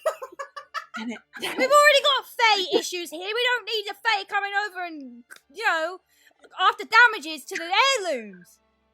I'm just gonna look at Nadette. I'm gonna hold up like a give me 1 second finger, and I'm gonna turn to Tennant and go, darling, I could tell that she was lying, so I also lied a little. I don't care about this. What are you lying I was just about? Sofa's not an heirloom. A Okay. kitty ate something. a cushion, I think. I don't know. Sam sent a panic Okay. text and then said she was gonna bury it in the backyard. Oh well, don't. Please So- don't. Don't ruin the She lawn. She might have already The done lawn's it. an heirloom. It's been here since Dorithium, which is apparently pre-shattering. So Most planets are pre-shattering, Tennant. That's how planets work. forgive me for not knowing what happened.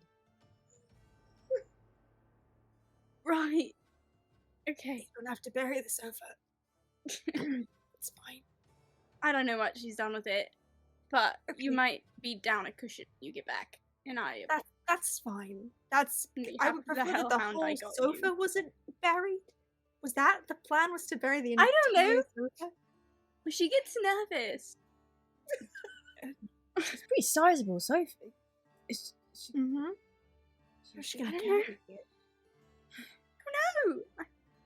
let- But I didn't tell you. Tell Sam. It's just a fucking cushion. I text Sam, like, you don't have to bury the whole couch. It's fine. She texts back. Okay. But I already got the spade. Have the kids dig up some plants or something. I don't know. You get the typing bubble starts, stops, and then I'm gonna use my own critical thinking on this one. Love you. Love you too. Just out loud to myself, like, I'm gonna marry that woman. Yeah. We'll say this chaos kind of takes you up to the Dorithium docks, which are fairly sizable, being that this is, compared to other planets, fairly small planet, but does experience, an awful lot of comings and goings, especially in the last decade. Notably, you did have to expand the size of the docks within the last decade, as prior to the very exposing incident that was the ant farm and subsequent marriage and union of Tennant and Rose, which was a very public affair around the galaxy. Dorithium was originally a very, very closely guarded secret in this part of the Shadow System. The people that lived there were very well protected by the family in exchange for helping keep its location a secret, and that is how so many of your operations and how quickly you were able to expand was able to happen, because you were able to, make your home base on this previously unexplored, abandoned planet, and no one really knew, due to the very intense weather systems in this area, how to get there. Unfortunately, since the ant farm, you really haven't had access to that kind of privacy again. And so, Reba, rolling with the punches as she has, managed to make a talent out of actually networking. And, as much as Dorithium's location is very well known around the galaxy, it has, its own security measures. You just aren't able to quite carry out the same level of operations with the same kind of secrecy anymore. And because of that, you do have a lot more comings and goings, a lot more ships docking and leaving this planet. So, as they are now, the docks are pretty sizable and take up most of this kind of like side of the planet. There are a number of different ships, both pirating ships, because this is a very pirate-friendly planet. Aside from, the good pirates, not the pirates that we are scared of. But mercenary, sailing folk, I should say. Private contractors. Yes, exactly. Independent operators. Exactly. Most of the ships here are in some way or another under your employ or under your fleet.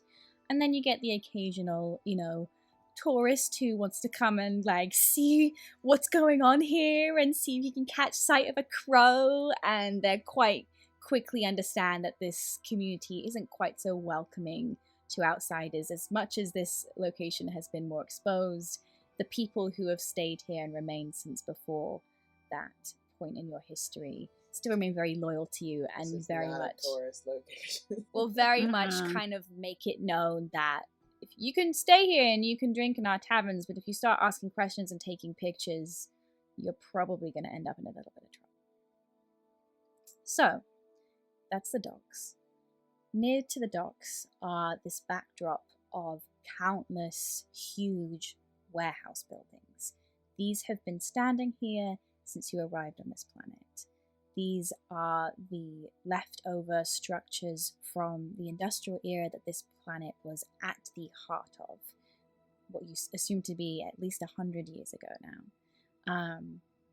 you've known because, Tennant spent a lot of his childhood and a lot of his free time in these warehouses.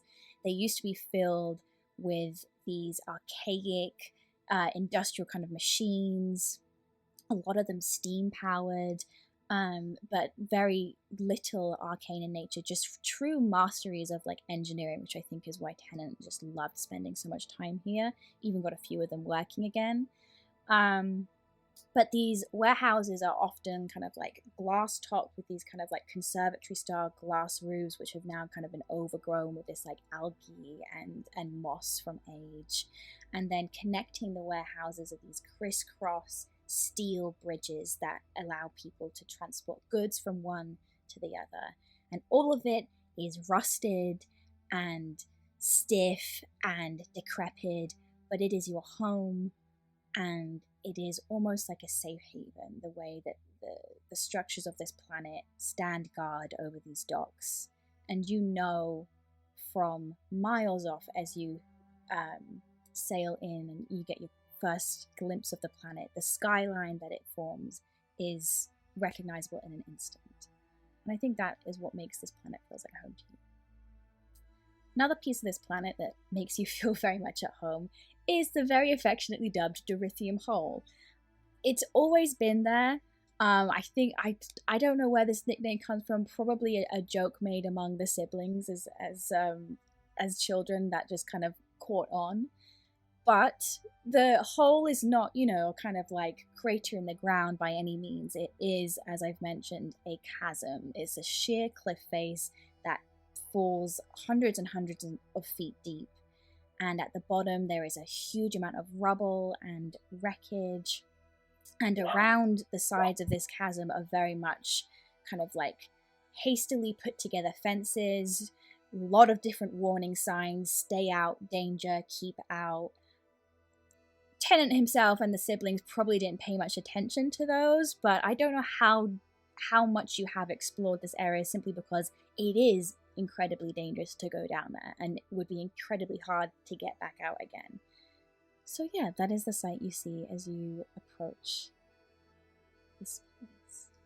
I mean, I think this is where Ruby taught herself how to fly. Mm-hmm. This is where she figured it out. You got to just go cliff diving, Mm-hmm. You got to just fucking jump. Sure. Are you jumping off this cliff? No. Well, I was gonna. I think if they get up to the edge, we'll kind of look to whoever has. Did we bring a copy of the plans, or do we just have like the pictures? Riva's got the fucking We definitely have a copy of the not the original, definitely a copy. Yeah. Gotcha. So is there a indicator on that of where this might let out?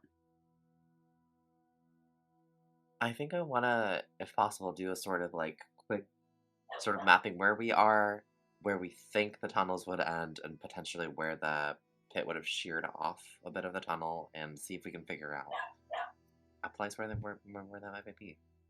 Mm-hmm. Should I roll? Go for it. You can do it with advantage as Tennant kind of like looks over your shoulder and helps you out. Fantastic. It's a 17 on the dice. If I'm looking into perception, what would this be? I think this is an intelligence-based roll, so you can just add your intelligence modifier. Got it. So it'll be a +7. It'll be a 24. Yeah. You can see, I think, Tennant's hand kind of comes over you and kind of like traces the area in which he thinks the perimeters of this hole. I hate them how much I'm saying the word hole, but I have to do it. Curse these law keepers. Kind of traces the parameter of this area, and you can see, based on kind of like the relative like squares and like the distance that they cover, at least a mile of these tunnels is missing. It is cut off here. The hole. Mm-hmm. Okay. So I think, knowing that, we would know like where potentially one of those entrances might be. Mm-hmm. And I think I like hold that where Tennant's finger has traced. I think I hold that over to Ruby. Right. Kind of, brushes off her pants, steps up on the edge of those fences, turns back to face the family.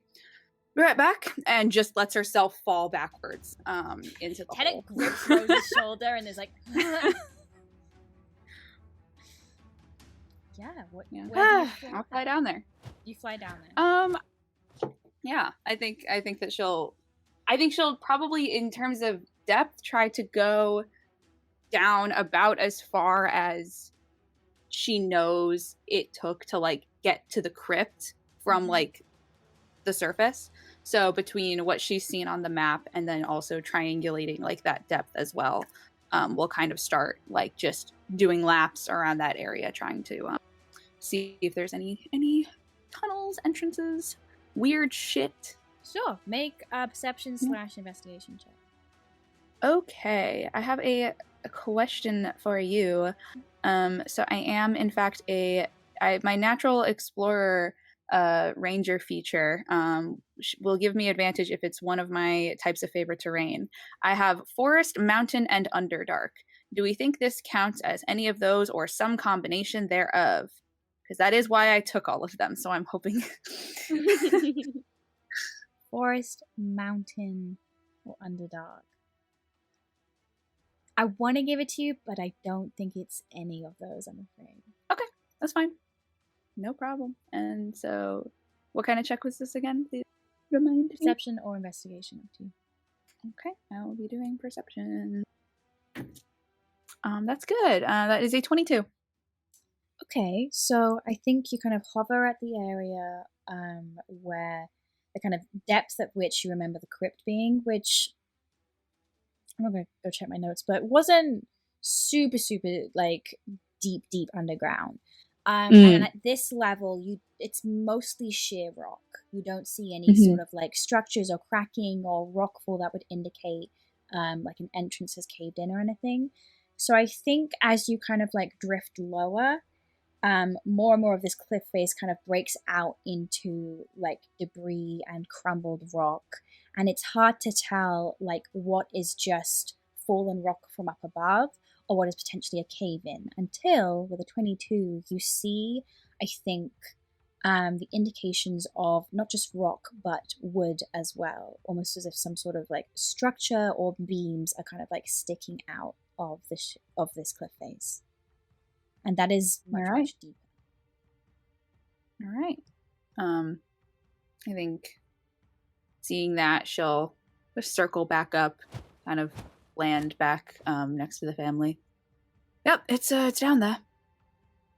Looks boarded up, I think, or maybe it's just debris. Not really sure. Okay, what's down? Like a tunnel or something? Like a tunnel, yeah. Okay. He pulls some explosives out of his bag. Whoa. I can also just smash it. Yeah. It's do you know how much rock is down there? You can't just smash it. Yeah, so don't explode exactly. And if it. it'll... Yeah, you want it all to come down on our heads? No, there is such thing as a controlled explosion. Yeah, there Do is you in a know bunch how of to tunnels do that you've never that? been in. What? Will you trust me? Do you trust Nadette with her unbridled rage and an axe, or do you trust me, the explosive expert? I don't have to trust either of you. Okay, you get. We in just the gotta get tunnel down by there yourself first. then. I can, very easily, but I politely waited for the rest of you. Ugh. What, if you think I didn't think about turning into a weasel and going in myself, you're... Could have done it. I didn't. Anyway, it's pretty far down. Hope everyone's ready. How far down? How far down, Jess? I don't know distance. Okay, that's okay. Hundreds of That's a feet. good ways. It's far. It's like a cliff. It's, yeah, a couple 100 feet. Yeah. Pretty All deep. right. Okay. Googling blinding depths. It's pretty deep in there, but there seems to it looked like there was like a good spot to, like, if we were to rappel down the side, to, like, be able to land ish. You might be able to find a little bit of a ledge or a little bit of, like, Okay. a lot of this, the bottom of this is just a lot of boulders and rock. so it's not a very stable, like, you don't think it would potentially give way. It's just not a very stable place to kind of stand on for too long. Okay. Great. Then I think no. Damn. I don't have the one spell I wanted for this. No. Alright, well, does anybody have any ways of getting down there other than I mean, as much as I hate to think about jumping in, I can, for the 5 of us that can't just sort of turn into flying creatures, I can slow our descent. Alright. I've featherfall. Cool. Alright. How about I head back down there, I can start clearing out whatever we can to make a bit of a better landing zone, and then if you all want to tie a rope to the edge, and magic can be a backup plan. You need a lot of rope. Well, yeah. Ruby brought a lot of rope, so... Okay. Can I come down with you, though? Can you carry us both down, and then we can get it all ready? I've got to have, like, both hands on the wheel, so to speak, but if you, like, hold on to me, we could probably get down there. You'd put me in, like, a big baby Bjorn? Pretty much, yeah. Yeah. Cool. Well, kind of See you down drops there. the... Yeah, we'll kind of drop the massive Be pile fucking of climbing careful. rope. Oh my god. Always! Never. Can I just So, do you wanna go from the cliff face with his back to it? Not doing this. Do you want to go down slow, or do you want to go down fun? What do you think? It's like, alright, hold on. We'll fucking skydive. Oh, I can feel my butthole clenching.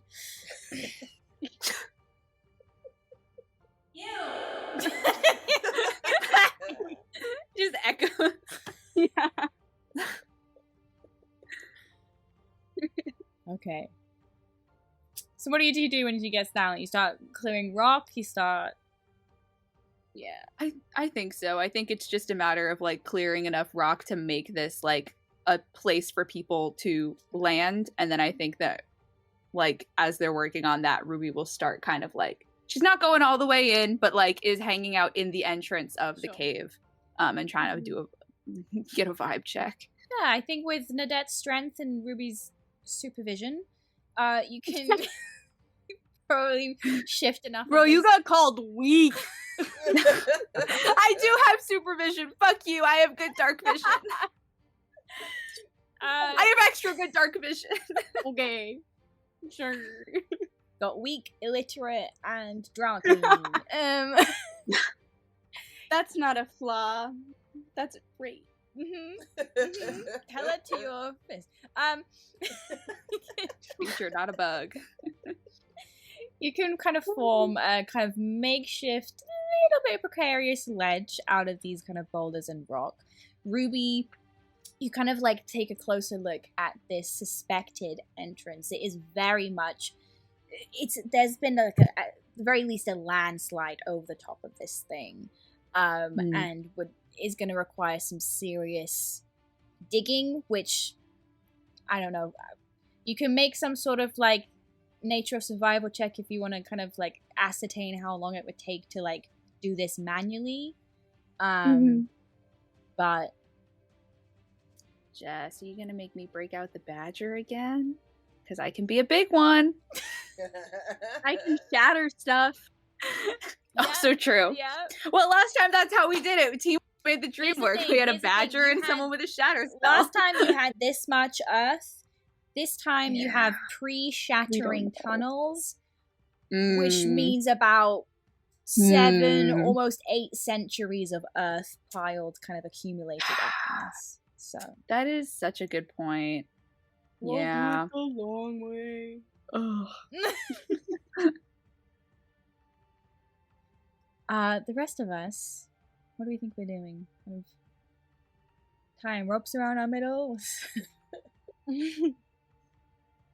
I think Rose will say, I appreciate the rappelling thing. I think I do have to feather fall and just jump, because I think if I climb and then I fall on accident, then I will be unusable for the rest of this. But I think if I fall on purpose, then it's fine. So if anyone else wants to jump,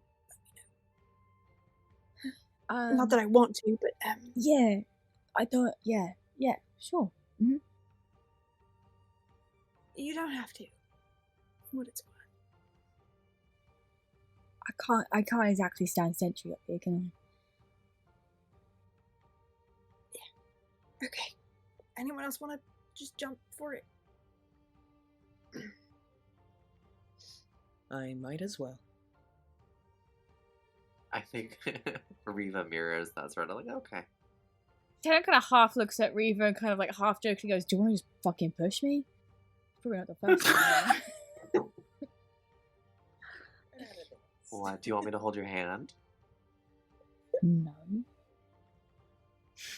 Do you want me to hold your? No. I'm fine. I will accept any hand holding, frankly. Rodella All of holds it. out a hand. Riva holds out a Rodella's hand in too. now. Yeah. I think I look at Tenet and I look at the too many hands. I take Rose's and then I take Reva's. I'll take Tenet's. It's fine. It's gonna be fine. It's just a big hole. It's just a hole. It's fine. It's great. You coming up? Okay. I Hurry don't up, think I'm I can bored. physically- She's I've gonna got start shattering things. A few rocks at the edge of this cliff face kind of crumble beneath your feet, and then it goes. I do think I need someone else to pull me off. I don't think I That's actually not gonna can. be me, do babe. this. I'm so sorry. Oh, Ash. 1, 2, 3, jump! Wait till like the two of us go. I will cast Featherfall. And Ruby is Rodella very does much the- like Rodella does the 1, 2 jump. Ruby is very much like circling near the landing zone just in case anything goes awry and she's got to dive after someone. If this is more than 600 feet, I will have to cast Featherfall a second time. So you just let me know. how Let's many say level then one it's spells not. Rodella is also going to cast Bless on the third. Mhm. Just in case there's some saving throws Okay. that need to be need to happen. I'm not gonna make you make a check about it. I say with Rose's assisted magic, you kind of gently float to the bottom of this pit, and Tennant's feet kind of hit the rock, and then immediately his knees give out, and he kind of just sinks to the ground, shaking. Yeah, real. I think that Rose kind of goes to do the same thing, but like because Tennant has already like fallen on one side, I think turns and just like head first into Rodella.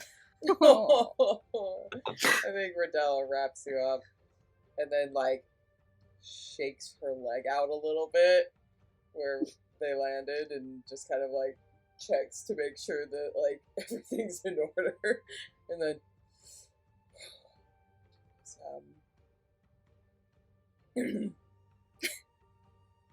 It's fun, right? Got these like two shaking chihuahuas on the ground. Like, okay, Right. where is what we doing? What we doing? So it's boarded up. But out. I'd say it's less boarded up, babe, and more just Yeah. Landslided, Caved in. yeah. buried. Same thing, really.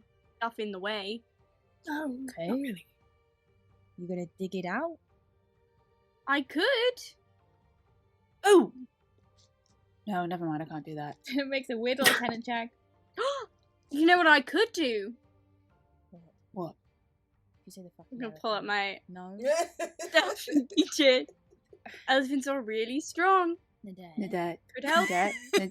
Nadette, actually, I will, throw that We're in a thing slightly off this cliff. precarious position. You were in the cliff. You can't throw it off the cliff. I will throw it off the ledge that we're on then. It'll just turn into an elephant now and then. Yeah, and it'll do it at the bottom. Elephants are strong, they're also very Okay. Fine. Looking at this. Hold on. kind of like very precariously, kind of like, I think like at one point you all get a palm in your face as they kind of use you for anchorage as they climb past. I think that Ruby is acting as like a human guardrail, with the rest of, like, her feet are not even on the ledge. She's just below a couple of inches of it and just is like, yeah, okay, don't look out there, look here. Trying to like maintain composure in their face, but it's just kind of like gripping you as they like try and get a closer look, and they kind of eventually get up to this Trim your area. nails, God. Sorry. Okay. Wood. There's beams, right? Okay. Yeah, That's the structure of the tunnel, right? I would assume. Yeah. Presumably. Okay. Hate to say this, you are gonna need explosives. Did you bring some? Did you not see me up there when I brought them out of my pocket? Why didn't you I bring this wasn't up really that paying you had them attention. earlier, Tenant? Come on, God. Tenant looks at Reva like, And I think Riva at this moment is not paying attention to the kids at all, and like I want to do a little investigation of this collapsed in portion. And what I really want to specifically look for or try to feel for is the sensation of sort of like wind blowing through the cracks, or any section where there might be like a crevice where there's like wind. Very specifically, either like, I guess I'm trying to think this through. Would it be suction? No, it would be blowing out. So we would probably feel any type of breeze from this like caved in section. make a perception check. Let me do that. My cat is in my dice tray, so let me get her out. Let her roll. Yeah. Violet, do you want to roll my dice for me? No, you don't. You want dinner? It is an hour early, my girl. Not Sounds in like her the life heart. of a cat owner. I don't know what Yeah. is. Yeah, if that's okay. She just nudged the dice over, so Nice there we go. rolling. Give it I'm just gonna do. Is it just an intelligence? I'm gonna do. It's a 14 on the dice. This is perception. Plus. Oh, perception. Then that's gonna be a 26 for perception.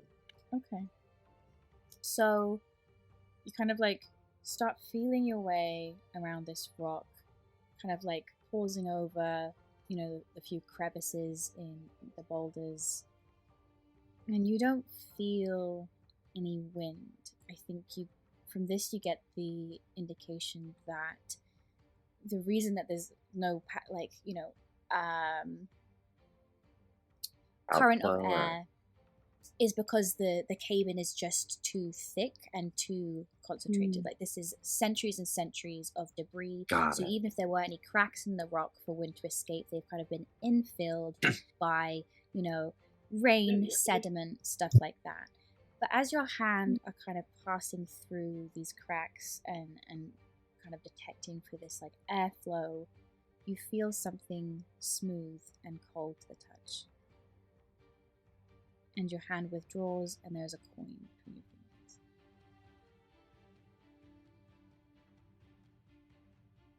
Let me guess. Gold. It's got an M, and the other side is that sigil. Bang on. Okay.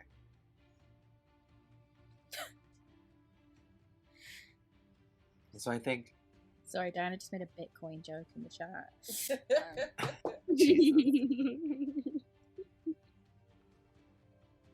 So I think what I do is I, like, upon finding the coin, I hold up and flash it to the group. I think I look over to Tenant and I say, I can't find any good spot to blow this through. My gut says we're gonna have to find another way in.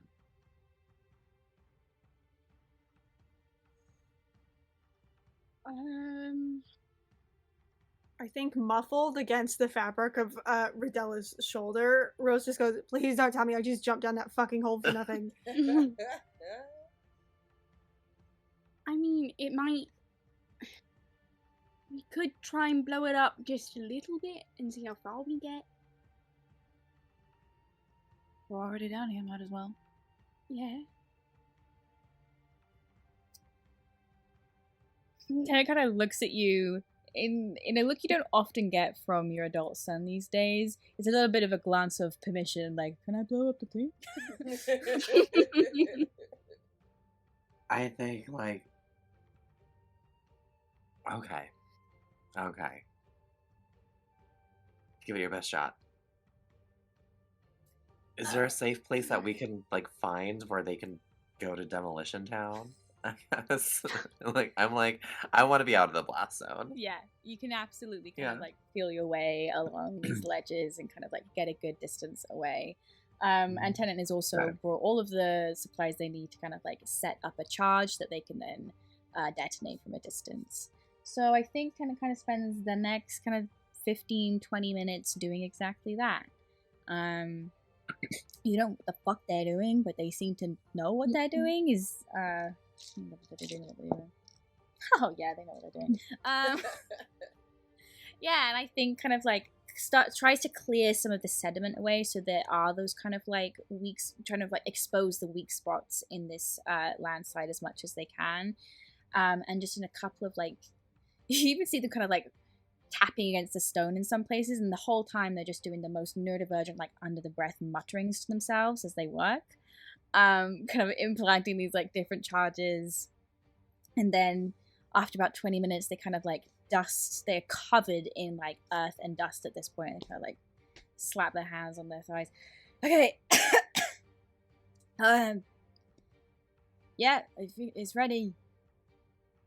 Blow it Right. up.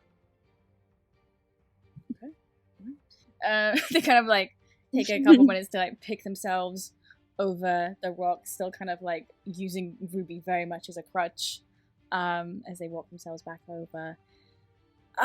Cover your ears and open your mouth, so your brains don't explode out your ears. Come on. And they detonate this charge. There is this beat of silence where nothing quite happens, and then you see this little as like a spark goes off, and then a second later there is this very muted, which is a second later followed by a much louder. You feel the pressure in the air change, and you all feel your ears pop as this explosion kind of like sends a charge through the air.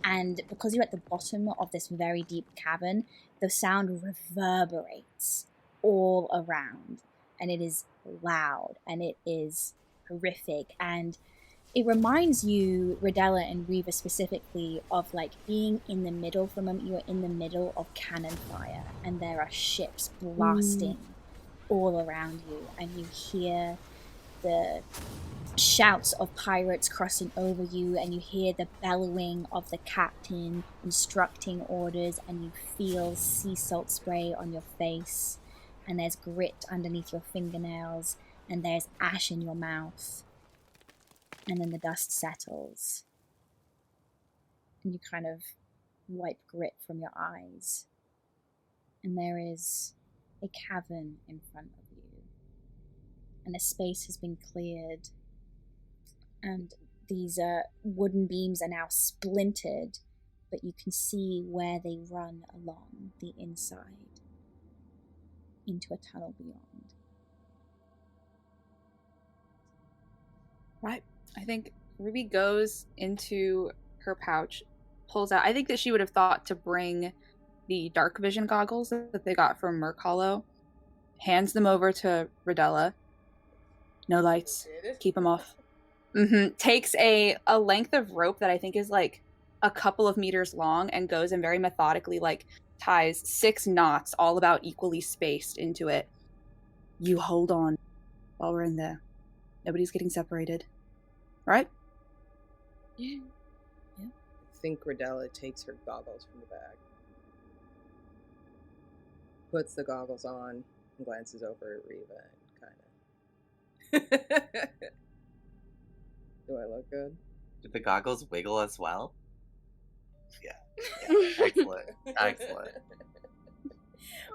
Rodella's one arcane eye is magnified into this great big globe of swirling galaxy colors, and her other very pale blue eye is magnified also as she kind of stares at you through these specs. Can I get a marching order for everyone, please, as you line up along this road? I would love to go first because I have superior dark vision, and also while we're in darkness, any creature that relies on dark vision to see me cannot. I'm invisible to them. So for all of you, Ruby kind of just like disappears at the front of the line, but the other end of that rope does not, is like still stays up and stays taut. Okay, who's behind Ruby? I can go. Okay. I These think... There's... Do we think Tennant and Rose are kind of sandwiched in the middle with the parents taking up the rear? Does that sound about right? I was going to say, wherever Tennant is, I'm behind. And I've got one hand on the knot and one hand on the back of his shirt. Cool. So I'll put Ruby, Nadette, Tennant, Rose. The fact that you're writing this down scares me real bad, Jess. That concerns me. That you not only asked for a marching order. For Truly the sure. most I believe you. terrifying thing that has happened this entire time. Really? Bad down here. Anyway. Just dirt and worms. Exactly. Anything you'd find in a Worm party. Okay. Y'all know about Okay. worm charming? Thanks. Charming. Okay. So, you make your way inside. Are you using any light to guide you, or are you purely navigating with your dark vision abilities? Dark vision. I think dark vision. Not drawing attention. Yeah, whatever's down here, we've already probably tipped it off as to our arrival. But I think anything we can do to not deal with, not have our exact location known would help. And walking in a straight line, it's harder to tell how many of us there are, too. Mm-hmm. Single file to hide their numbers. Exactly. So you notice immediately, a couple of minutes after you start walking, at first the ground beneath your feet is still that kind of like sedimentary, like earth, freshly disturbed and kind of like from the explosion. And then after a couple minutes of walking, the ground beneath your feet gets a little bit firmer. And then suddenly, I think, I'm not going to say Nadette, would you make me just a little deck saving throw? Not anything Terrifying. scary. I just want to... I don't believe you, but I will make it anyway. Dex saving throw. Ooh. Hold on. I have advantage on Dex saving throws against effects that I can see. Sound effect. Well, okay. So then I have up 7. That is a 14. I think what probably happens is as you're walking, suddenly the toe of your boot hits something and you stumble, and immediately you feel Tennant's hand kind of like scoop you up under the armpit so you don't quite fall down on your face. He goes, whoa, all right. And you feel under your feet tracks. Oh, something's been here. Ruby, look at it. like tracks, like rail tracks. Oh, right, you're right. Never mind. And you kind of like glance down, and the ends of this track are kind of like the iron bars are kind of curled and mangled at the ends. But as you continue, you've got them kind of like equally placed planks and 2 kind of perpendicular iron tracks underneath your feet. And you can see again the walls around you. Definitely, this is not a tunnel made with it like an animal. There are no scratchings on the wall. Like, this has been methodically built and supported with these structural beams that kind of like run along the top and the bottom, and every so often vertically, keeping everything aloft. And it's just like Minecraft. I assume so. It smells old down here. Like, it smells stale. This is not something that, at least on this end of where you are, has like seen any kind of like airflow or like fresh. Like, this is the caved in like remains of a very, very long buried passageway. Yeah. I think as they go along, periodically, like every couple, like every 100 or 200 feet or so, I think that Ruby will just like with her hunting knife in one hand, like duck down to about like half a foot off the ground and just slash a mark in the wooden beams as they go, so we can find our way back out. Just in case this turns into a horrible fucked up labyrinth from which we can never escape, you know? Why would it? No, We'll good see thing. that. Okay. So, do we just keep following this tunnel? What's the is there a strategy here, or are we just walking? Well, do we have the map? Mm-hmm. Can we look and see if there are any twisty turnies? Yeah, you can Or if there's definitely any- see that. Who do we think has the Reva? Do you think you still have the blueprints at this point? I think so, and I think something that's kind of like this is something I'm just sort of like just thinking this through for a moment. Like we don't really have an end in mind. This is more of like in my opinion, it's like let's explore the tunnel for clues.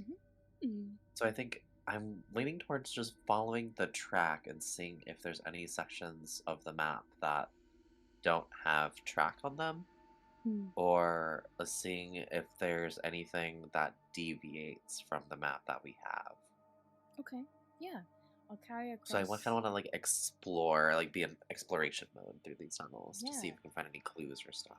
I think I'll carry across the last check you made looking at the map with Tennant, and you can, pretty easily ascertain. You probably spent a while double checking this outside whilst Tennant was working on the explosive as well. The tunnel that you were in is very much mapped out on the piece of paper that you have. Okay. It's going back in the direction of the estate, through the town, underneath the town, back towards Crowley. And what you can also see as part of the blueprints is probably in another, few hundred yards, there is a mine shaft that will take you to lower levels. I am torn because I think one mine shaft, let's go down. But however, I'm also tempted to see where this goes by like the estate, because I think at the end of the day, I want to know if there's something not just living in the walls, but if there's something living in the tunnels underneath us. I mean, I hate to say it, but With the party. Could be fun. Could be neat. I mean, checking in, I think it would be fun and pretty neat, but I don't want to split the. Like, I'm also like, I understand if we all want to like be together. I think here's Bree. It would be so. The horrors are gonna happen whether we split the Yeah. party or not. So then we could have two horrors. It's two We could have cakes. two Yeah. You know. horrors. Okay. Double As the a fun. treat. Exactly. Okay. I think Reva would probably present this to the group of the sort of like, hey, like, we'd like to dive deeper in because the mine shaft isn't like there's no map of what's underneath further into the depths post mine shaft, right? There's just lower Yeah, levels. just of lower tunnels. levels. Mhm. Okay. I would look over to Rodella because I know for like in my heart of hearts, I feel like suggesting we split the party would get me in so much hot water with my wife. You are correct. You are so correct. And like that's not really stop Reva, but in this case, I think it's we've gone through growth, right? Yeah, Oh. yeah. Let's put it this way. Rodella has allowed the party to be split once today. Rodella for like is 10 compromised. minutes. Yeah. That was 10 minutes that the party was split. Sweetie, I think you're being slightly overprotective. Isn't that her job? No offense.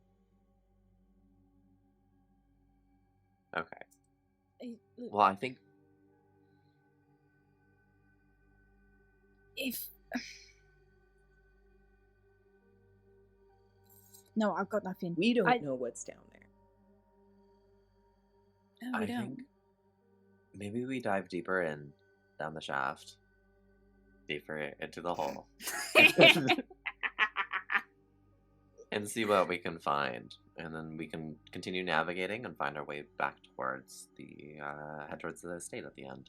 That's an excellent idea. All right, get a room.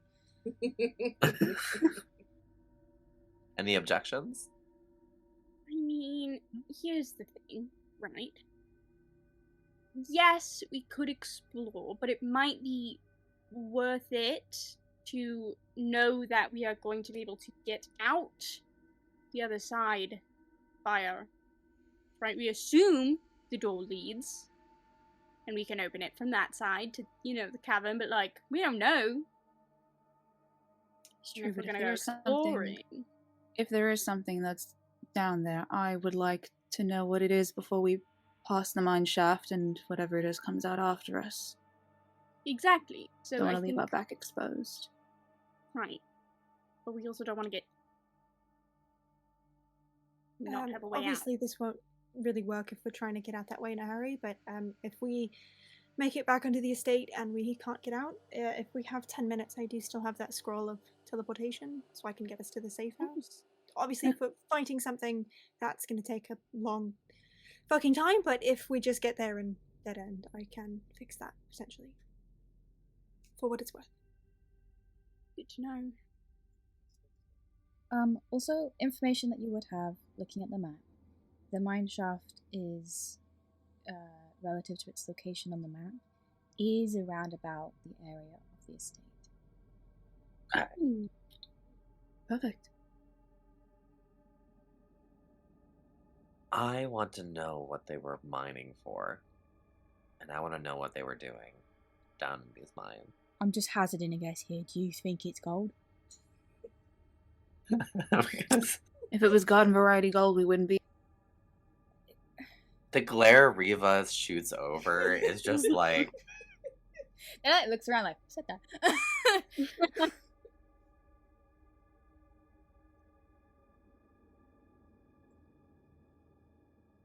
any objections? I want to go.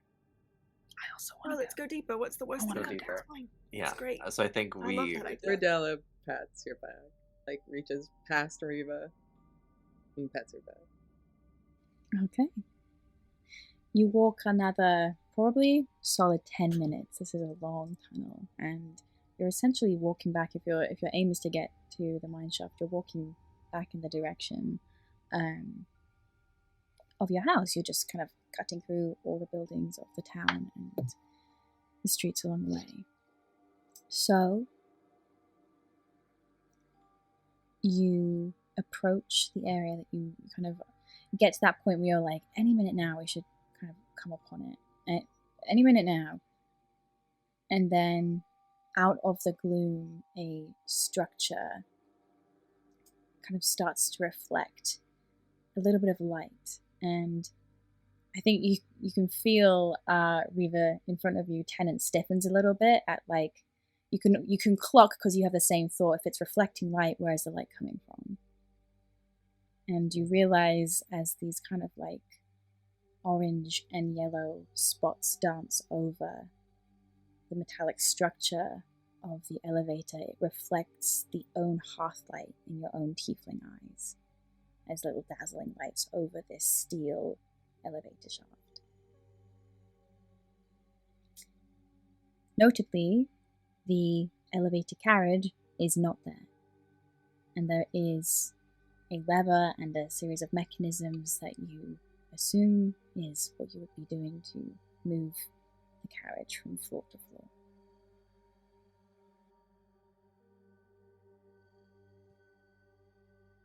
Pull it. It's not just a ding dong button there. You have. There's a lever. I assume you pull it. I also assume that this thing could be potentially hundreds of years old. So Okay. So, give it a pull and see what happens. Right, kind of pulls out their sleeve. Fine. If not, I'm jumping again. No.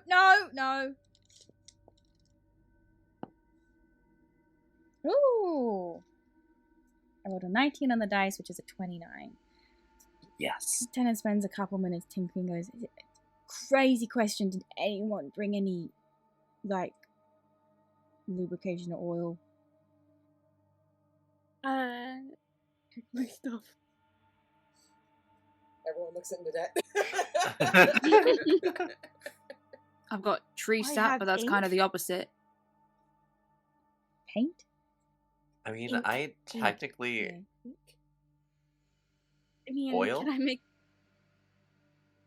You have oil? Also, for some reason, I have soap. Let's look. I just- No idea where that came from. I'm gonna open my fucking adventurer's pack for the first time Yeah. ever.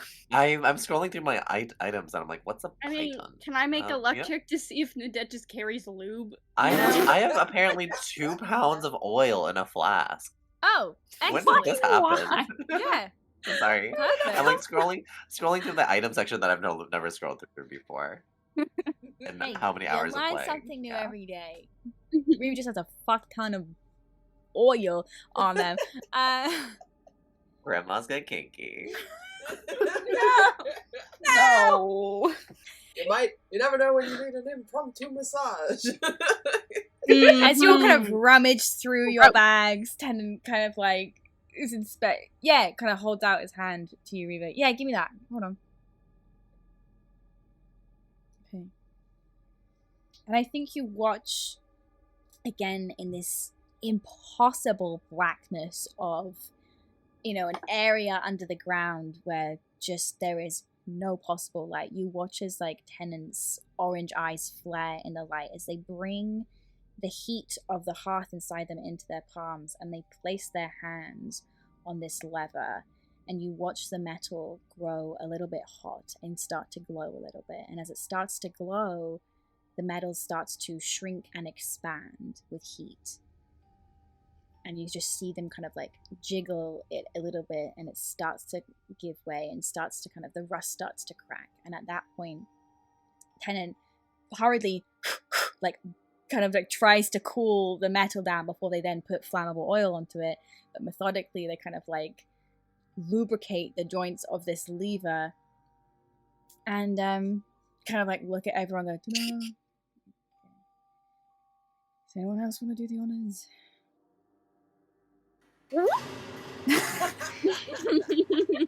I make that sound effect as it happens. And the walls around you begin to shudder and vibrate as this long dormant machine begins to work. And the clanging echoes in chambers unseen in all directions around you, up and down. And you see the chains of this elevator slowly start to shudder and work again. And something begins to descend down the shaft. When this carriage reaches the open kind of like space on this floor level, immediately inside you see a number of skeletons, hands pressed up against the elevator in various desperate positions. Well, that's lovely.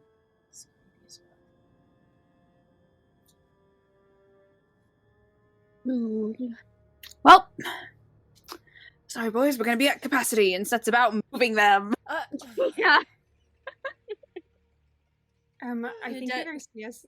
No, go ahead. I was gonna say Nadette helps, but it's going ew the whole time. It's just bones, Nadette. God. Ew! It's just bones have been down here for like a million years. I think you guys see as this elevator kind of like stops. Rose goes very still, and Tana, I think you feel her hand on your hand start shaking. For clarity, I've been rolling trauma checks, and I did just roll a nat 1. And I think that Rose goes like 3 shades paler and very still, and is just staring at the elevator with like a sort of distant expression, as memories of the last time she got in an elevator underground. and then everything that happened afterwards, which included what was not limited to her killing someone for the first time, flashes in front, and I think she just starts like shaking her and goes, "No, no, I can't. No, no, I need to no, I need to go. I can't do that. No, no." Okay. Mm-mm. Tenant kind of like steps in front of you, kind of like using their body to block the view of this elevator descending, and kind of just like pulls your head in to their sternum and kind of like holds it there and like runs hands down your back, trying to soothe the emotion away, even though they know they can't. She goes, "It's all right. I'm here." I think Rose like doesn't quite like steps into your arms, but like keeps her head like up to look at you and just goes, "What are we doing? Why are we down? What are we doing? We shouldn't be down here. We should go." I can't do this again, Tenet. I can't. I know. I want to go home. Okay. I'll take you home. Okay. I think kind of like you see as like the part of her that does understand why everyone is here, like fights with the part of them that really doesn't want to be here. And I think just like gripping your arms, just like you can see her fighting and just I know we have to. I can't. And I think when her eyes open, she finds yours, Nadette, over her shoulder, and I think just like bores into you and just says, "Help me, please help me." Gonna kind of throw like the bone in the hand. Ow! Holy shit!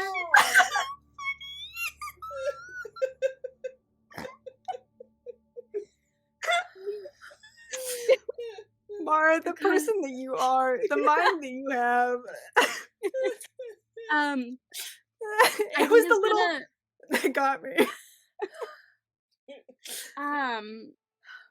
I think everyone feels this, but Nadette is gonna come over and just like kind of grab you in a big hug and is gonna cast Calm Emotions as just gonna kind of like hold you for like the whole, if you'll allow it, the whole minute that the spell lasts, just like helping to ground, so by the time the spell ends, you know, could be a little, if you need another one, she's still right there. But yeah, I think you just see like a little, as this happens, just like a little like poof of glitter kind of comes out of Nadette as just like holds and calms and just stands and holds and calms.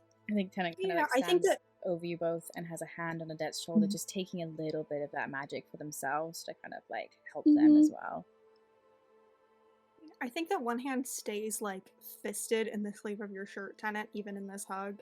And Nadette, I think that you like feel as the like shaking and the really rapid breaths and the pounding heartbeat like kind of instantly soothed with this magic, and when the magic ends there is a lot more, like, I think she's not great, but there is a lot more steadiness, and she just, okay, do you need it again? You can do it more, whatever you need.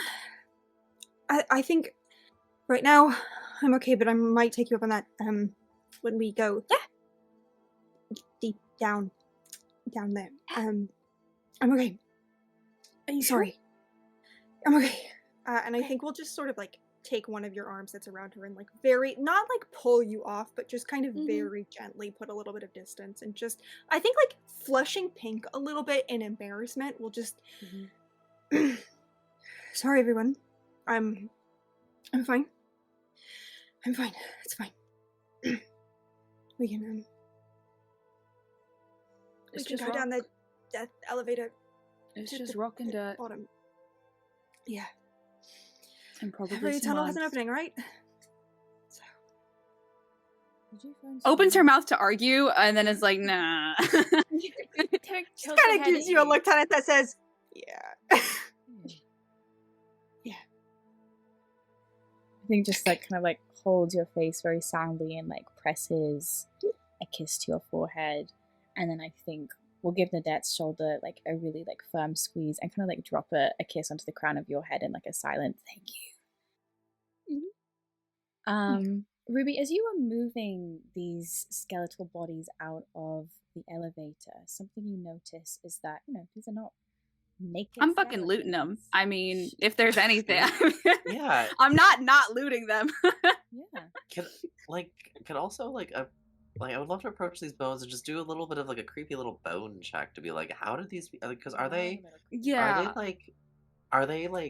grasping the bars of the elevator? Like, was this? What I'm trying to figure out is, was the death sudden? I think Ruby's definitely also kind of like several 100-year removed crime scene investigator. Yeah. Can I give the help action for you to do the creepy little bone investigation? Creepy little bone check. Yeah, you can make a medicine check for me. I'm not as good as that. Can I negotiate survival? Because these guys seem like they were trying to survive. It didn't survive. If you were trying to ascertain the cause of death, that's for sure a medicine check. If you want to kind of like ascertain anything else about these people, maybe like, what age they were, what they were doing, you can take some. Should probably be medicine. Is yours any better? Do you want to? Oh, mine is ass. Oh, okay. Well, then I'll do it. Sure. I got it. No worries. Yeehaw, brother. Let's fucking go.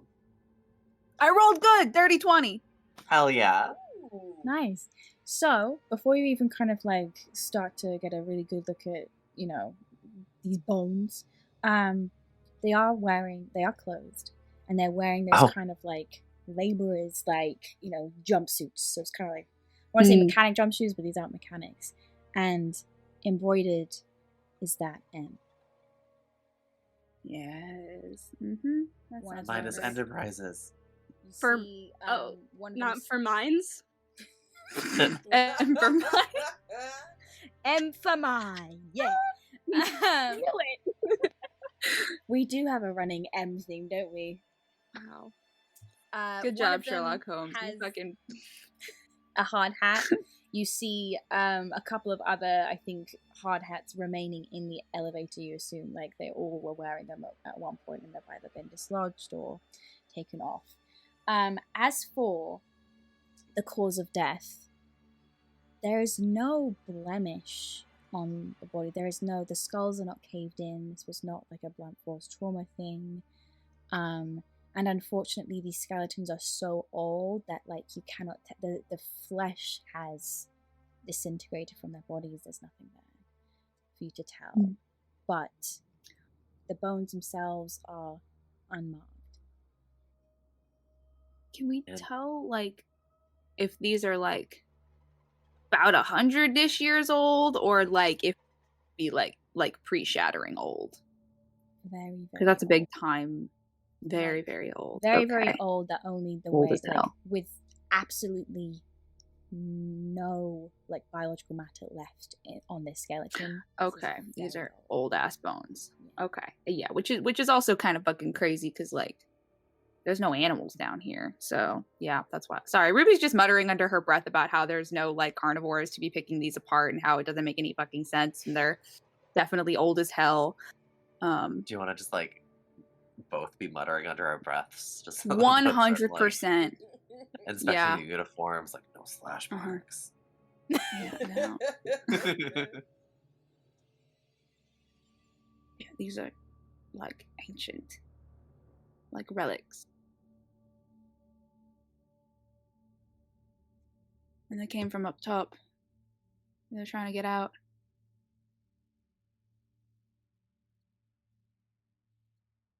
Reassuring. Great sign. Yeah. Great sign. They dug too deep and didn't like what they found. Stop saying weird stuff, please. Yeah. Am I wrong? I mean, Yeah, but Tennant gives you a little bit of a. We just interrupted a panic attack in full blow motion. Can you chill? back a look of like, if we're about to fucking find whatever's down there, it's not gonna matter. Okay, Right, well. let's just move quickly then. Let's Everybody on Get this board and done. takes one of the helmets and sticks it on Adette's head. Okay, gross! Ew! Yeah, no, we'll Right. hop in. I think Rose will stop at the edge of the elevator, take a very big breath, and then we'll step in. As you step in, Nadette'll just give you a little squeeze and give you a bardic. Oh, thanks.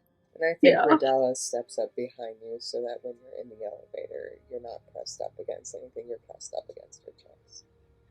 Oh, thanks. I think I'm in a 10 Rodella sandwich a little bit. I think over the top of Rose's head, and it kind of like meets Rodella's eye, and you see like they're kind of looking at you like, "Oh my god, help me!" Mm-hmm. Yeah, I think Rodella has just the two of you, and I think, you know, she kind of reached around to wrap her arms around Rose, and a little bit hesitantly, not because she doesn't want to, but just because she wants to make sure that it's not too obvious. She kind of reaches a little bit further, and her hands kind of like gently grip Tennant's elbows, and she just kind of rubs some soothing circles into his elbow. Takes a deep breath. And reaches up and pulls the lever, and you start to descend. How deep do you guys want to go? All the fucking way. All the way to go to the core of the Full earth. send.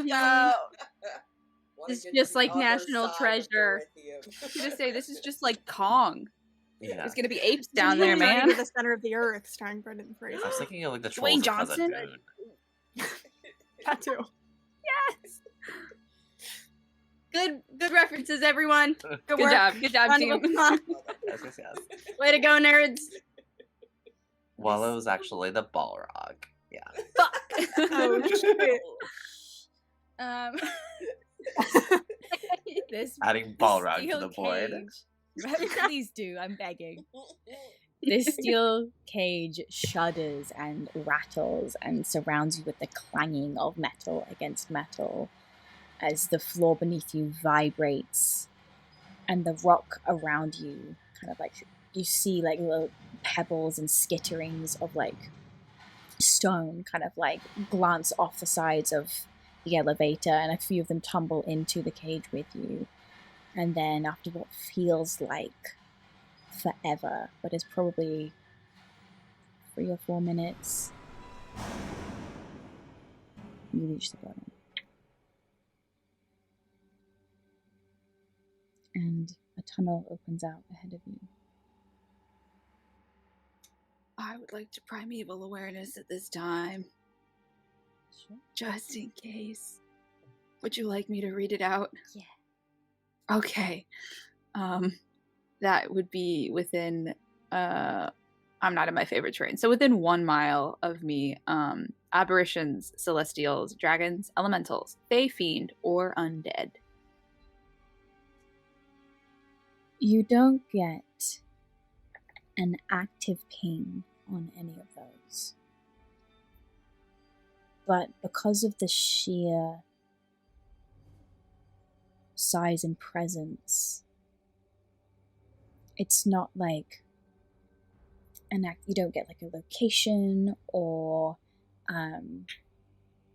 like something corporeal approaching you, but you just feel all around you that tingle and that instinct of dead and undead.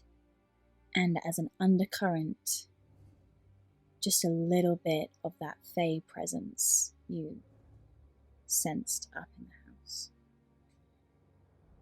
As if something was here and now is no longer.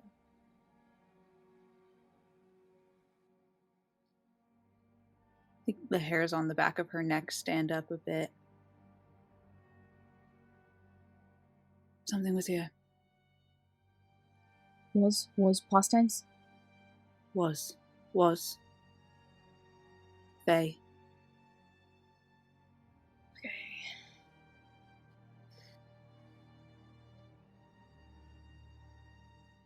think Rodella's going to use her arcane eye. So I can create an invisible magical eye within range that hovers in the air. And it can go about 30 feet ahead of us with dark vision. So I think she's going to cast that and send it off ahead as they start moving forward. Alright. Line up.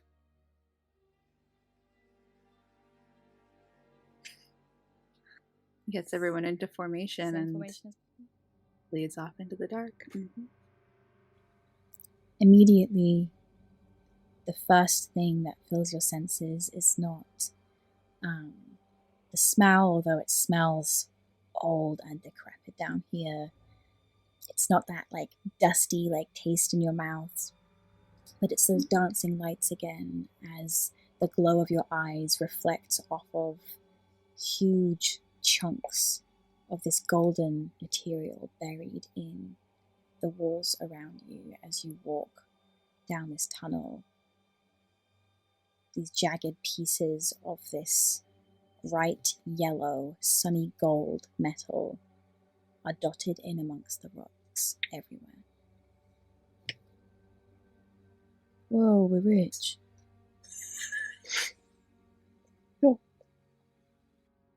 Great. We can all quit our jobs and never work again. Or we can expand into a new mining enterprise. Didn't know we were sitting on a literal gold mine.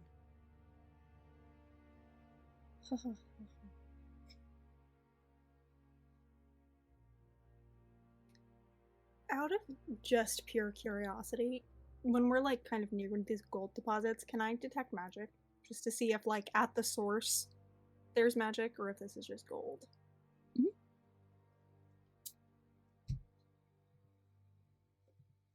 We look up the types of magic. Slay. I like that you have to look it up. That sparks joy for me. It's just because I have never ever understood this and never retained That anything is in my life okay. ever. It's real. Oh, that makes sense. Okay. You do get just the air of conjuration magic. Not like, it's not as if each, like, you know, you get all these, like, multiple kinds of pings, but again, it's like on a scale so vast that it just kind of feels innate to the environment around you. And is very much coming from this gold, not from the earth, not from the walls. It's coming from this gold, but it just, I think because of how much there is down here, it's just, it's impossible to kind of like get a good ping on this thing. I think I will softly just, well, good news for the growing enterprise. It's magic gold. It's not normal gold. There's conjuration down here, which is odd. But the gold is magic. For what it's worth. Conjuration. So it isn't that the magic where like you bring it into existence? Yes. I don't know. I mean, it feels odd that there would be this much gold if it was conjured unless somebody like did a big spell to make this rock give gold. But I don't know that something like that exists. It's definitely on the gold though. Why would you do it in such a hard to reach place? You could conjure a bunch of gold when you do it in your living room. I mean, there's like, I know that, I don't know about this, but I know that there's like spells that you can do that affect a large area of land to give it magical properties, like druid circles. That's magic that you can do to sort of make, or like the hallow spell to make the site like holy ground. I don't know if there's something you can do to like make the soil or the rock give a certain material or like create it. But also I don't know if the gold is conjured or if there is an effect on the gold that makes it able to conjure something. I don't really know. But there's a lot of it down here, so.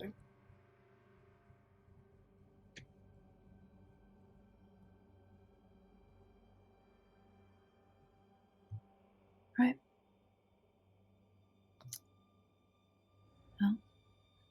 Shall we keep walking?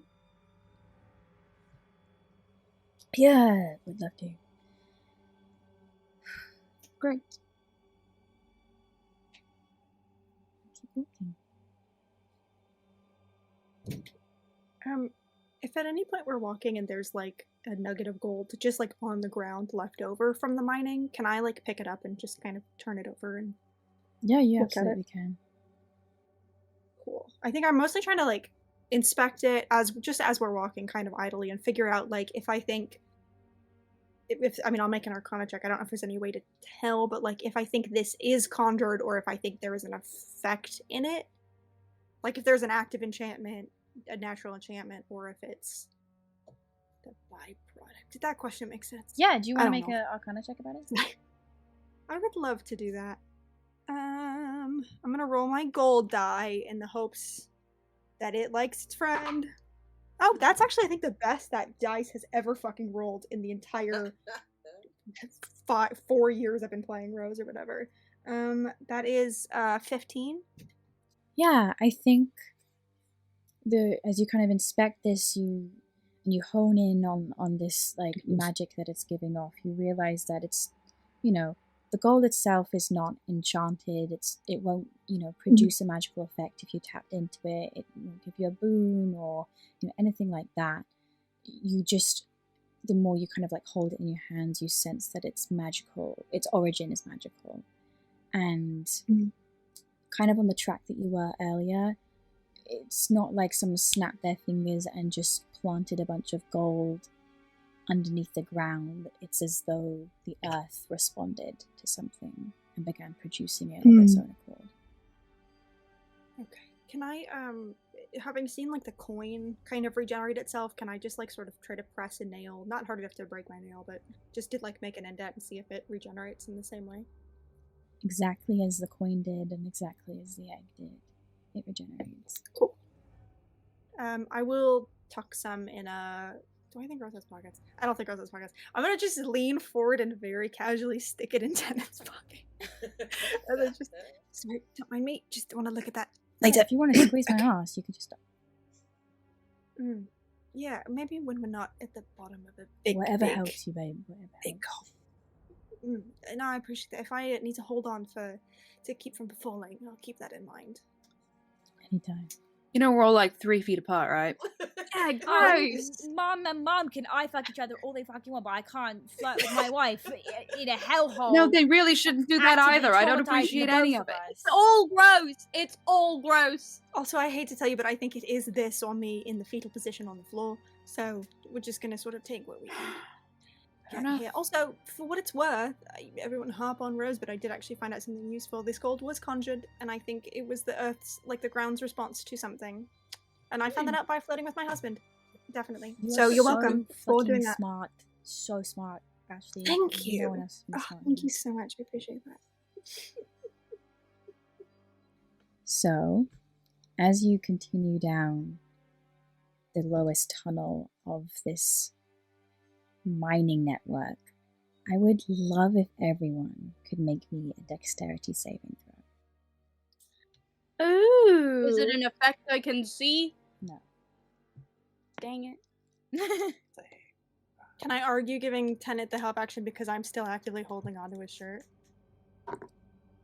And as a follow-up question, do we get any bonuses to saves based on Rodella. Or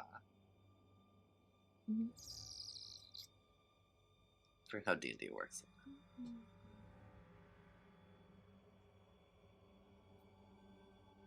Wait, you know how It D&D should be your works. charisma modifier.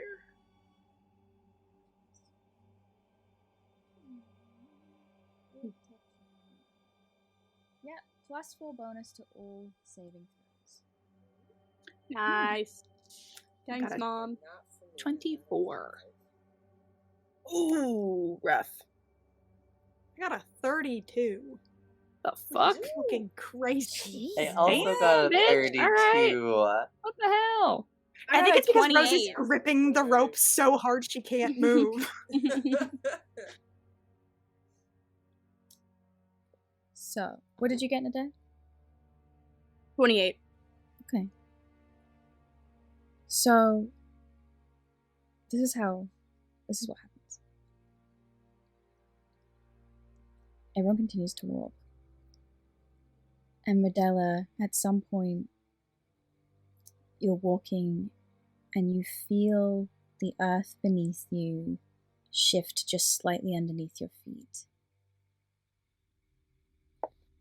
And it kind of makes you like stumble a little bit and you hesitate. And everyone else along, we're still holding onto this rope, yeah? You feel the rope go taut a little bit as Rodella's pace slows. And then Rodella, like sand giving away underneath you, the floor falls out and you plummet and pull the rest of your family backwards into this chasm as you all fall. Featherfall. Yeah? Yeah. Gripping the edges of my cloak. I can only do it for 5 of us, though. That's fine. I don't need it. Okay. I'm good. I think as Rodella started falling, it was a moment of like either letting go to save everyone or like pulling everyone with her. And I think for a moment she was just so scared that she just didn't let go. And I think she ends up letting go, but it's too late. Yeah. And what happens with this feather fall, I think basically, Rodella, you feel this first. You fall backwards, and then your back hits the ground, but you continue to slide down this very sheer drop. And Rose, your featherfall that you cast as everyone is unceremoniously yanked free and yanked backwards and get a little bit of like whiplash as you all go absolutely flying. You all hit this very, very sheer slope and you rush down into another pit. And there is the sound of scattering rock and debris around you as you all kind of like kind of pile up against each other at the end of this slope. And you hear like Tennant's ragged breath as they just try and like keep it together, and the dust settles and everything is still again. Anybody hurt? Nope. I think Rodella immediately stands up, brushes herself off, looking almost ashamed, and quickly starts checking everyone over, and then when she sees that nobody's been injured, she kind of takes a breath and looks around. She still has that arcane eye, and she quickly like sends it off to scan the area. So 30 feet away from us, and it can see dark vision. Okay. You don't need it. Rodella, as the first person to kind of stand up, you realize you're not kind of like in this like small enclosed pit, but another floor entirely, one that went beyond the depths of the elevator. And as you stand, you see a sea of faces looking at you. Hundreds and hundreds of golden figures.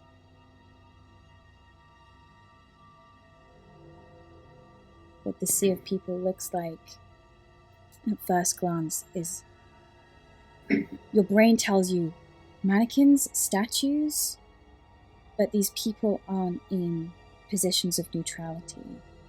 They are in positions of anguish.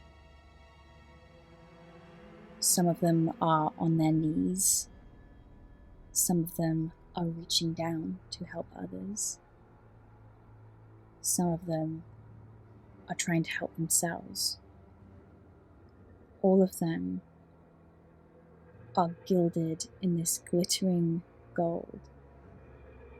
And as you, one by one, turn to kind of like follow Ridella's gaze, without even a perception check.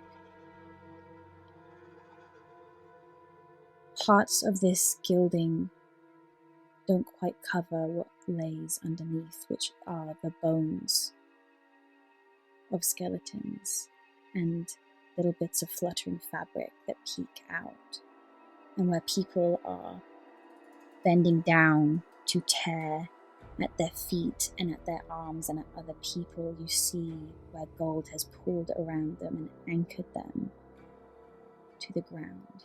And each and every one of them, their faces are open in this like wide scream.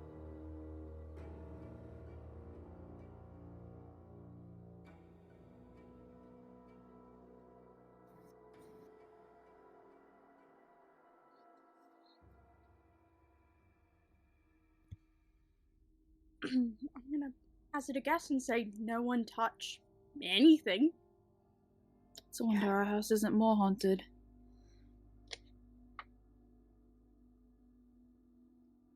Like, you hear a loud crunch and look over, and Adette's eating so much trail mix from the backpack.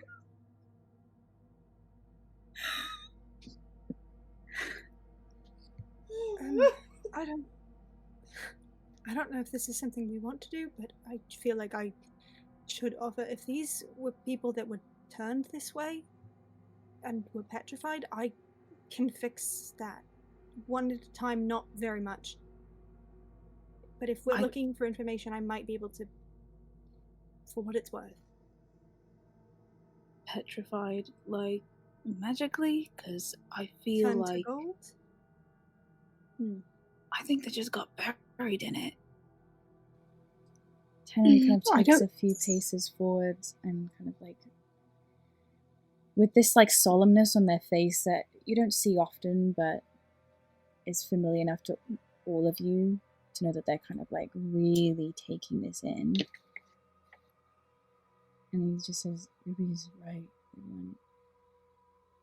They died like this. Stuck. Yeah.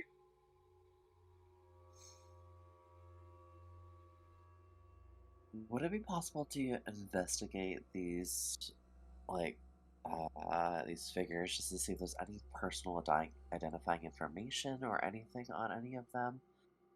Sure. Yeah, make an investigation check. Anyone can.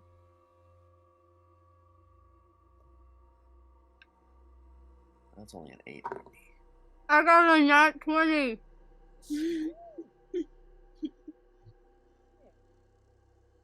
It's all the trail mix.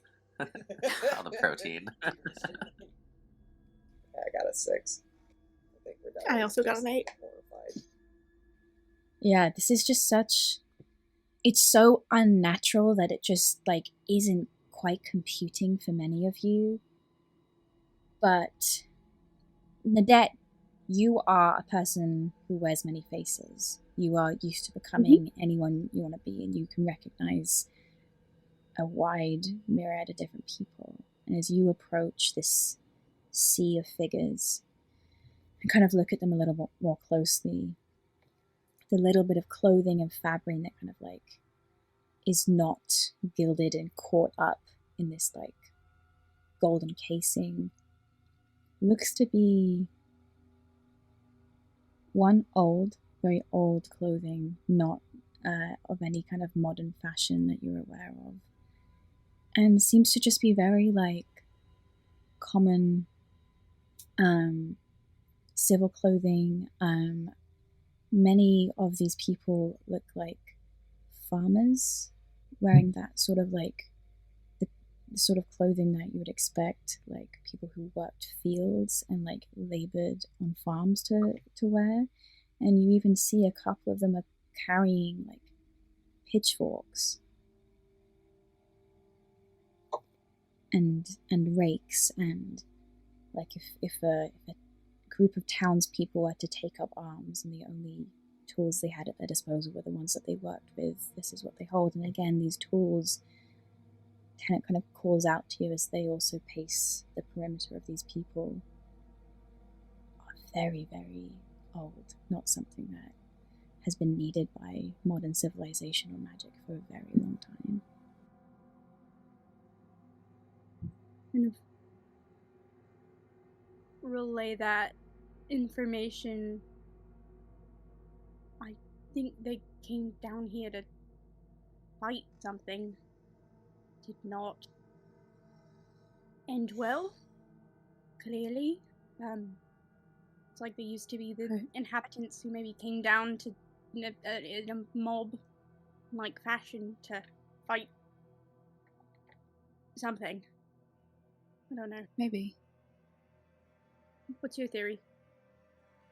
Well, this might be a long shot, and I'm investigating if necessary. Is there any way to tell, like,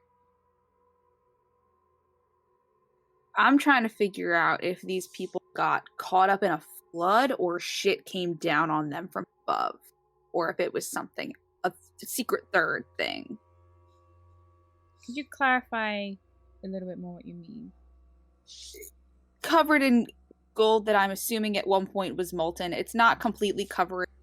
Like, I don't really know. But I'm thinking, like, we're in this cavern. We're surrounded by this gold. My brain is going, like, someone or something dropped this shit on them. Okay. I don't know where I'm going with this. No, I understand. Okay. So make Okay. an investigation check.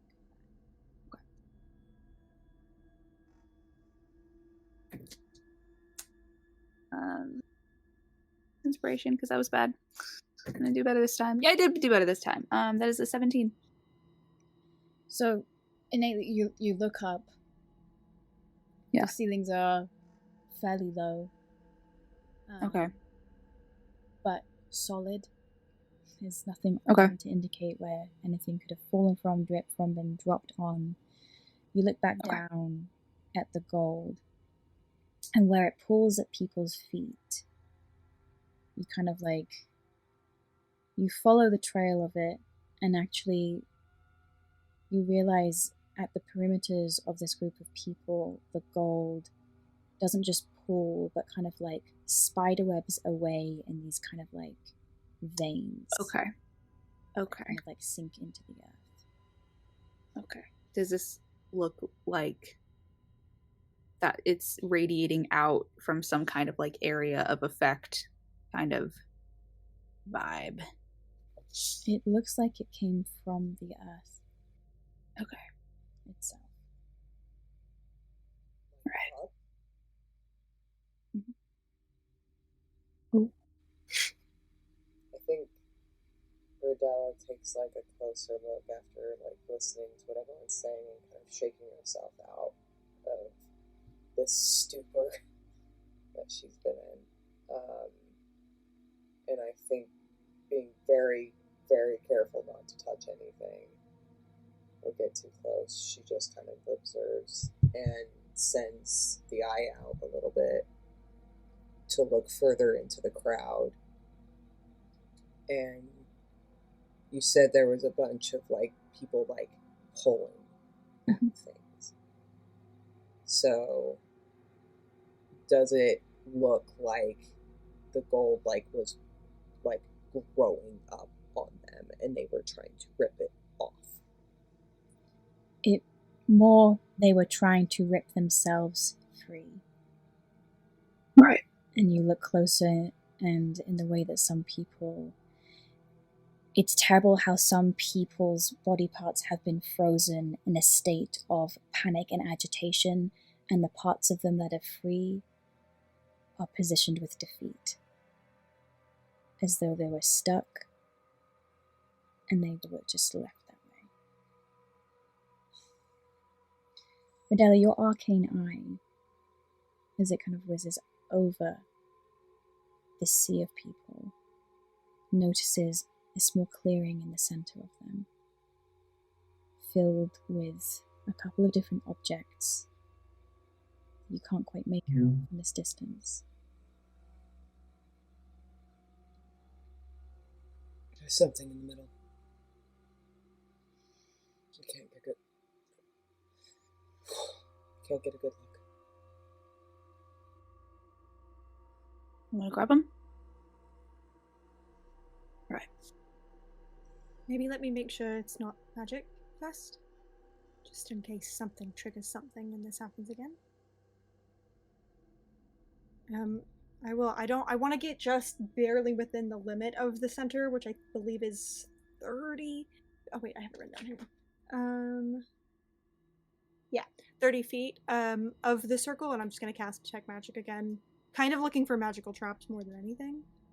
But Okay. You don't detect any magical traps, but you feel the ping of a number of different magical items again from that clearing in the center. okay.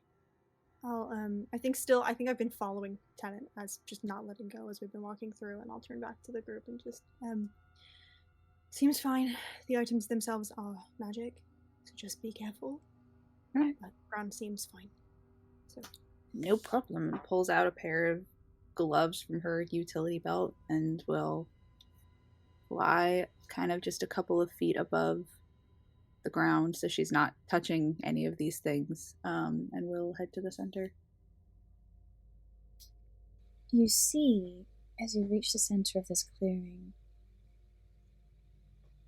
it's almost circular. And around the perimeter, the first thing you see is salt drawn all the way around the edge of this circle. Good to know. And you see a couple of other different things. Scattered kind of on the ground are more of these coins that you are familiar with. Same M emblazoned and pressed into the front. Same insignia on the back. At the center of the circle, you see a black wax candle, unlit, but tall, and look as though it's melted down almost to the wick. You also see a braid of some kind. Looks to be made out of some sort of like plant matter, but something that has been braided and positioned off to the left. And then on the right is kind of like a piece of... Make a quick nature check for me. Yeah, I would love to do that. That is... That's a 7. Kind of looks like a piece of wood, but it has that kind of like natural quality that indicates like a piece of driftwood, not like wood you'd find in the forest. And the most prominent kind of object you see is this circular mirror positioned again upright in the center, and the mirror is framed with these kind of like dead barnacles and coral, and the glass of the mirror is entirely shattered, and the glass is scattered in these shards and fragments all around you.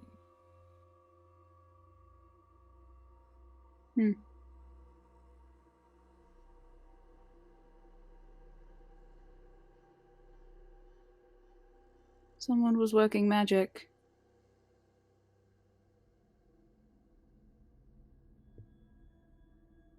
Okay. So someone was conjuring something, this gold. Maybe whoever they were, these people were pissed at them and came down to stop, and this was the retribution. for what it's worth, the gold doesn't feel conjured by a person necessarily. It feels like it was a response to something. Jess, can I look at sort of this, like, assembled remnants of whatever this magic was? Can I try to make, like, a check to reverse engineer through the components, maybe, what possible things were done here? Can I just get a check? Where are you guys? Are you on the outside of this sea of people, or have you kind of weaved your way through them to the inner clearing itself? I think Ruby went ahead and we were... I'm in the middle. Yeah. Yeah. And I think like Riva would have weaved through the crowd to get closer to this. Okay. So I think one by one, I think Tennant as well kind of like starts very carefully, like edging through these people, stepping over, making their way into the clearing of this kind of ritualistic circle. Make that Arcana check for me, Rose. Okay. I think as everyone's Don't forget, making you their have way, the D6 Arctic. Oh, thank you. I think everyone's thinking through or making their way through. I think without even thinking about it, I think Ruby's like kind of kneeled by the mirror and has like just little shards and is like almost like a fidget toy, like putting puzzle pieces together, is just sitting and like mending them. Mending them with 26, like a which is... Sorry. Yeah, I have a mending cantrip spell. 26, which is just about the best that I could possibly do on this check. You look at all the individual components. All of this feels steeped in ancient, very dark magic. You can tell that this black candle in particular radiates that sinister kind of like magical energy, like an unholy kind of energy. That braid that was on the ground, you inspect it a bit closer, looks to be braided seaweed. And there are kind of veins of necrotic black running through it, as though the plant has been corrupted somehow. And then you look at this piece of driftwood, and on it you see carved. Rose, I assume you speak Sylvan. Mm-hmm. You see Sylvan writing carved into this wood. Am I close enough to read it? Yeah. Does anyone else know What's the Sylvan? thing? Tennant does, for what it's worth. Been fucking trying. 10 goddamn years. Tennant has like a everyday Tennant Sylvan could say, nouns. "Where's the bathroom?" Hello, where is the library? Exactly. My name is Tennant. I think you can tell this kind of Sylvan is, again, very old. It's steeped in that kind of like... the only equivalent I can make is like that kind of old English accent to, Sure. you know, to this Sylvan. Latin. But translated into common, this is what it says.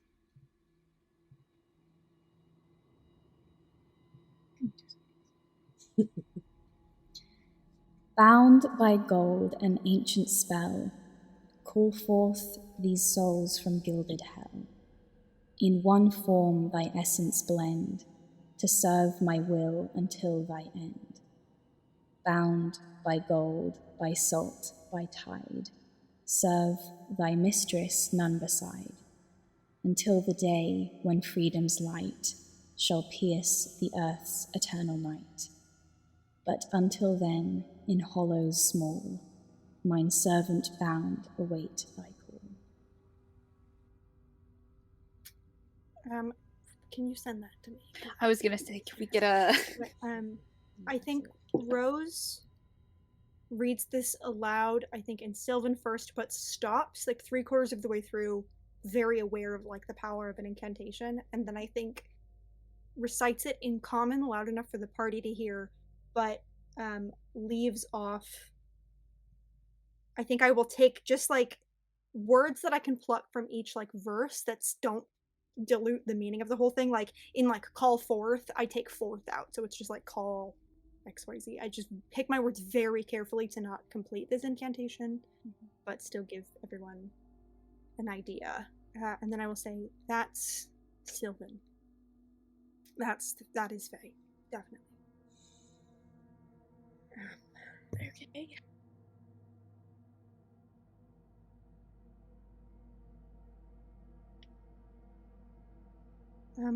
Can I don't know if I can tell, but this like seaweed, because the siren song has like elements of the astral sea in it. Is there like remnants of like stardust in here? Trying to piece together like how Everglen Fae this is and how General Fae this is for my own thought process. This does not look like a kind of seaweed that would like grow on the coasts of Everglen or the Feywild. Okay.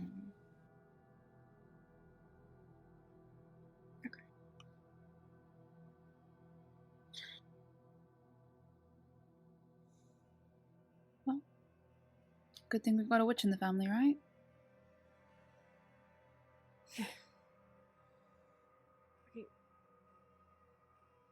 I have one thought.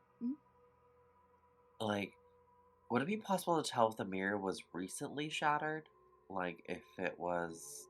Yeah, like how long? Like, if there's dust on it, or if there's dust on the figures, if there's dust on the mirror, or if there's dust on any materials, or if the mirror is freshly shattered. Getting unshattered. Now. I think that's what prompts Reva to be like, wait a minute. Yeah, why don't you make a perception check as you kind of inspect the shards of this glass? It's gonna be a 22.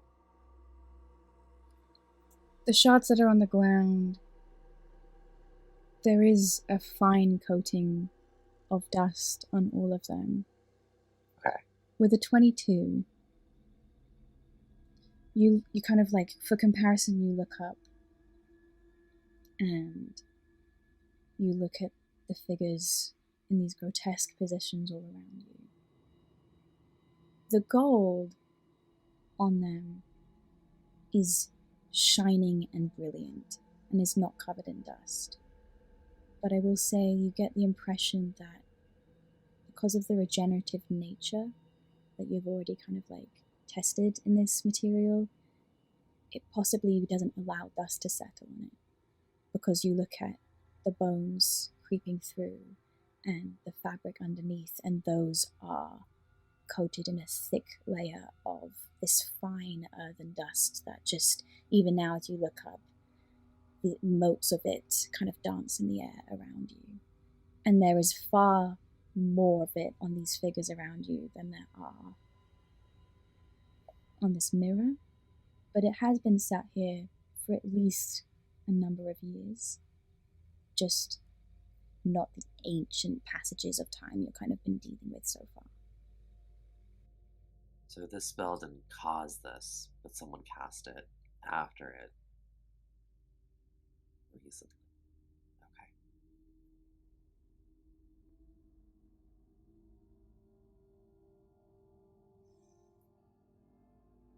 Okay. Can I kind of like focusing on this incantation and replaying it as someone who is, not that this is a Fey deal, but as someone who is intimately familiar with like the wording of like ancient Sylvan contracts, make some kind of funky little rose check to get its meaning. Yes. Any chance that he made an insight check? Yeah. Nice. I'm really good at those. Okay.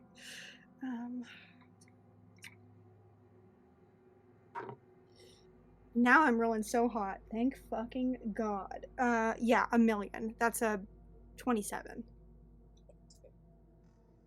You have spent your life around the Fae, around particularly the sort of Fae who make these contracts and these deals, typically Archfey.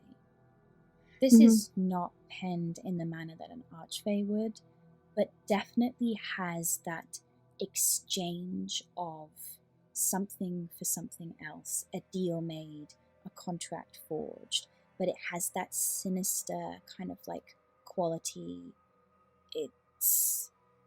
It's trickstery. It's almost fiendish, but not quite. It's still very much Fey at its core, but it's not the sort of Fey that you are familiar with. Can I tell?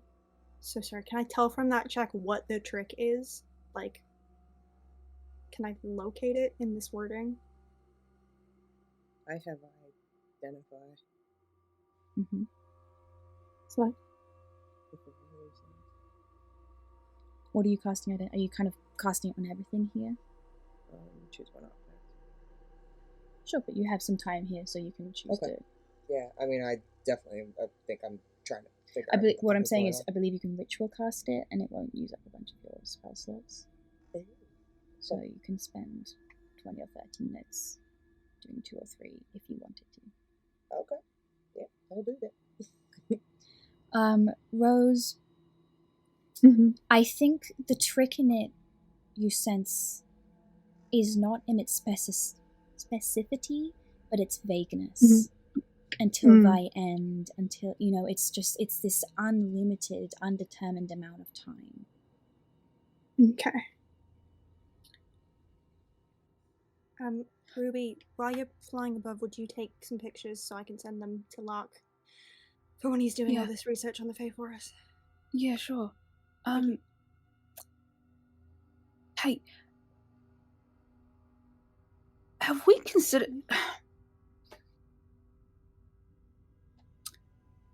So we all remember the big fucking bird that fucked our shit up a year ago. And we all remember how it said it came from here and it was here long, blah, blah, and it was part of, like, whatever was here first. Have we considered that maybe whatever the fuck this is was somebody binding it? Forcing it to do some shit? Or forcing whatever the fuck is down here to do some shit? This does seem like an army more than anything.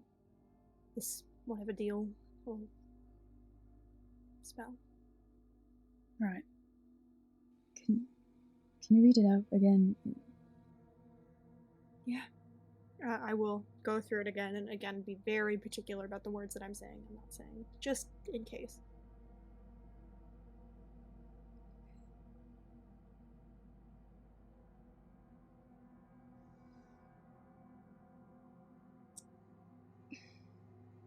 Not Who is their too- mistress? Yeah, mistress, and it says in one form, turning many. We are Wallow. You say this, Ruby, and this spreads around you, Yep, that'll do it. and you hear just it sounds like air moving through tree branches. And it's like you're in a cavern, and when you say something, it echoes. But these echoes don't whisper, but around you, you hear, laid on top of all of each other.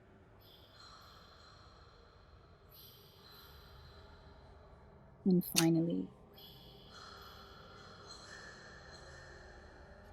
I think on instinct, because it's the quickest way to look behind her, Ruby looks in the section of she's holding and looks back over her. Could you repeat? You cut out. I think just on instinct, because it's the quick, because she wants to like whirl around and check around her, but she's holding a section of mirror, like looks over her shoulder in the mirror. you look over your shoulder. You don't see anything moving. But then one of the dust motes catches your eye as a black feather spirals down from the air. And that is where we are going to end our session. Join us next time on Crow Lane to figure out how the fuck we get out of here. Let's just go back the way we came in. Yeah, easy. It's gonna be fine. Thank you and good night. Catch you next week. Have a good time. Caw-caw. Mwah.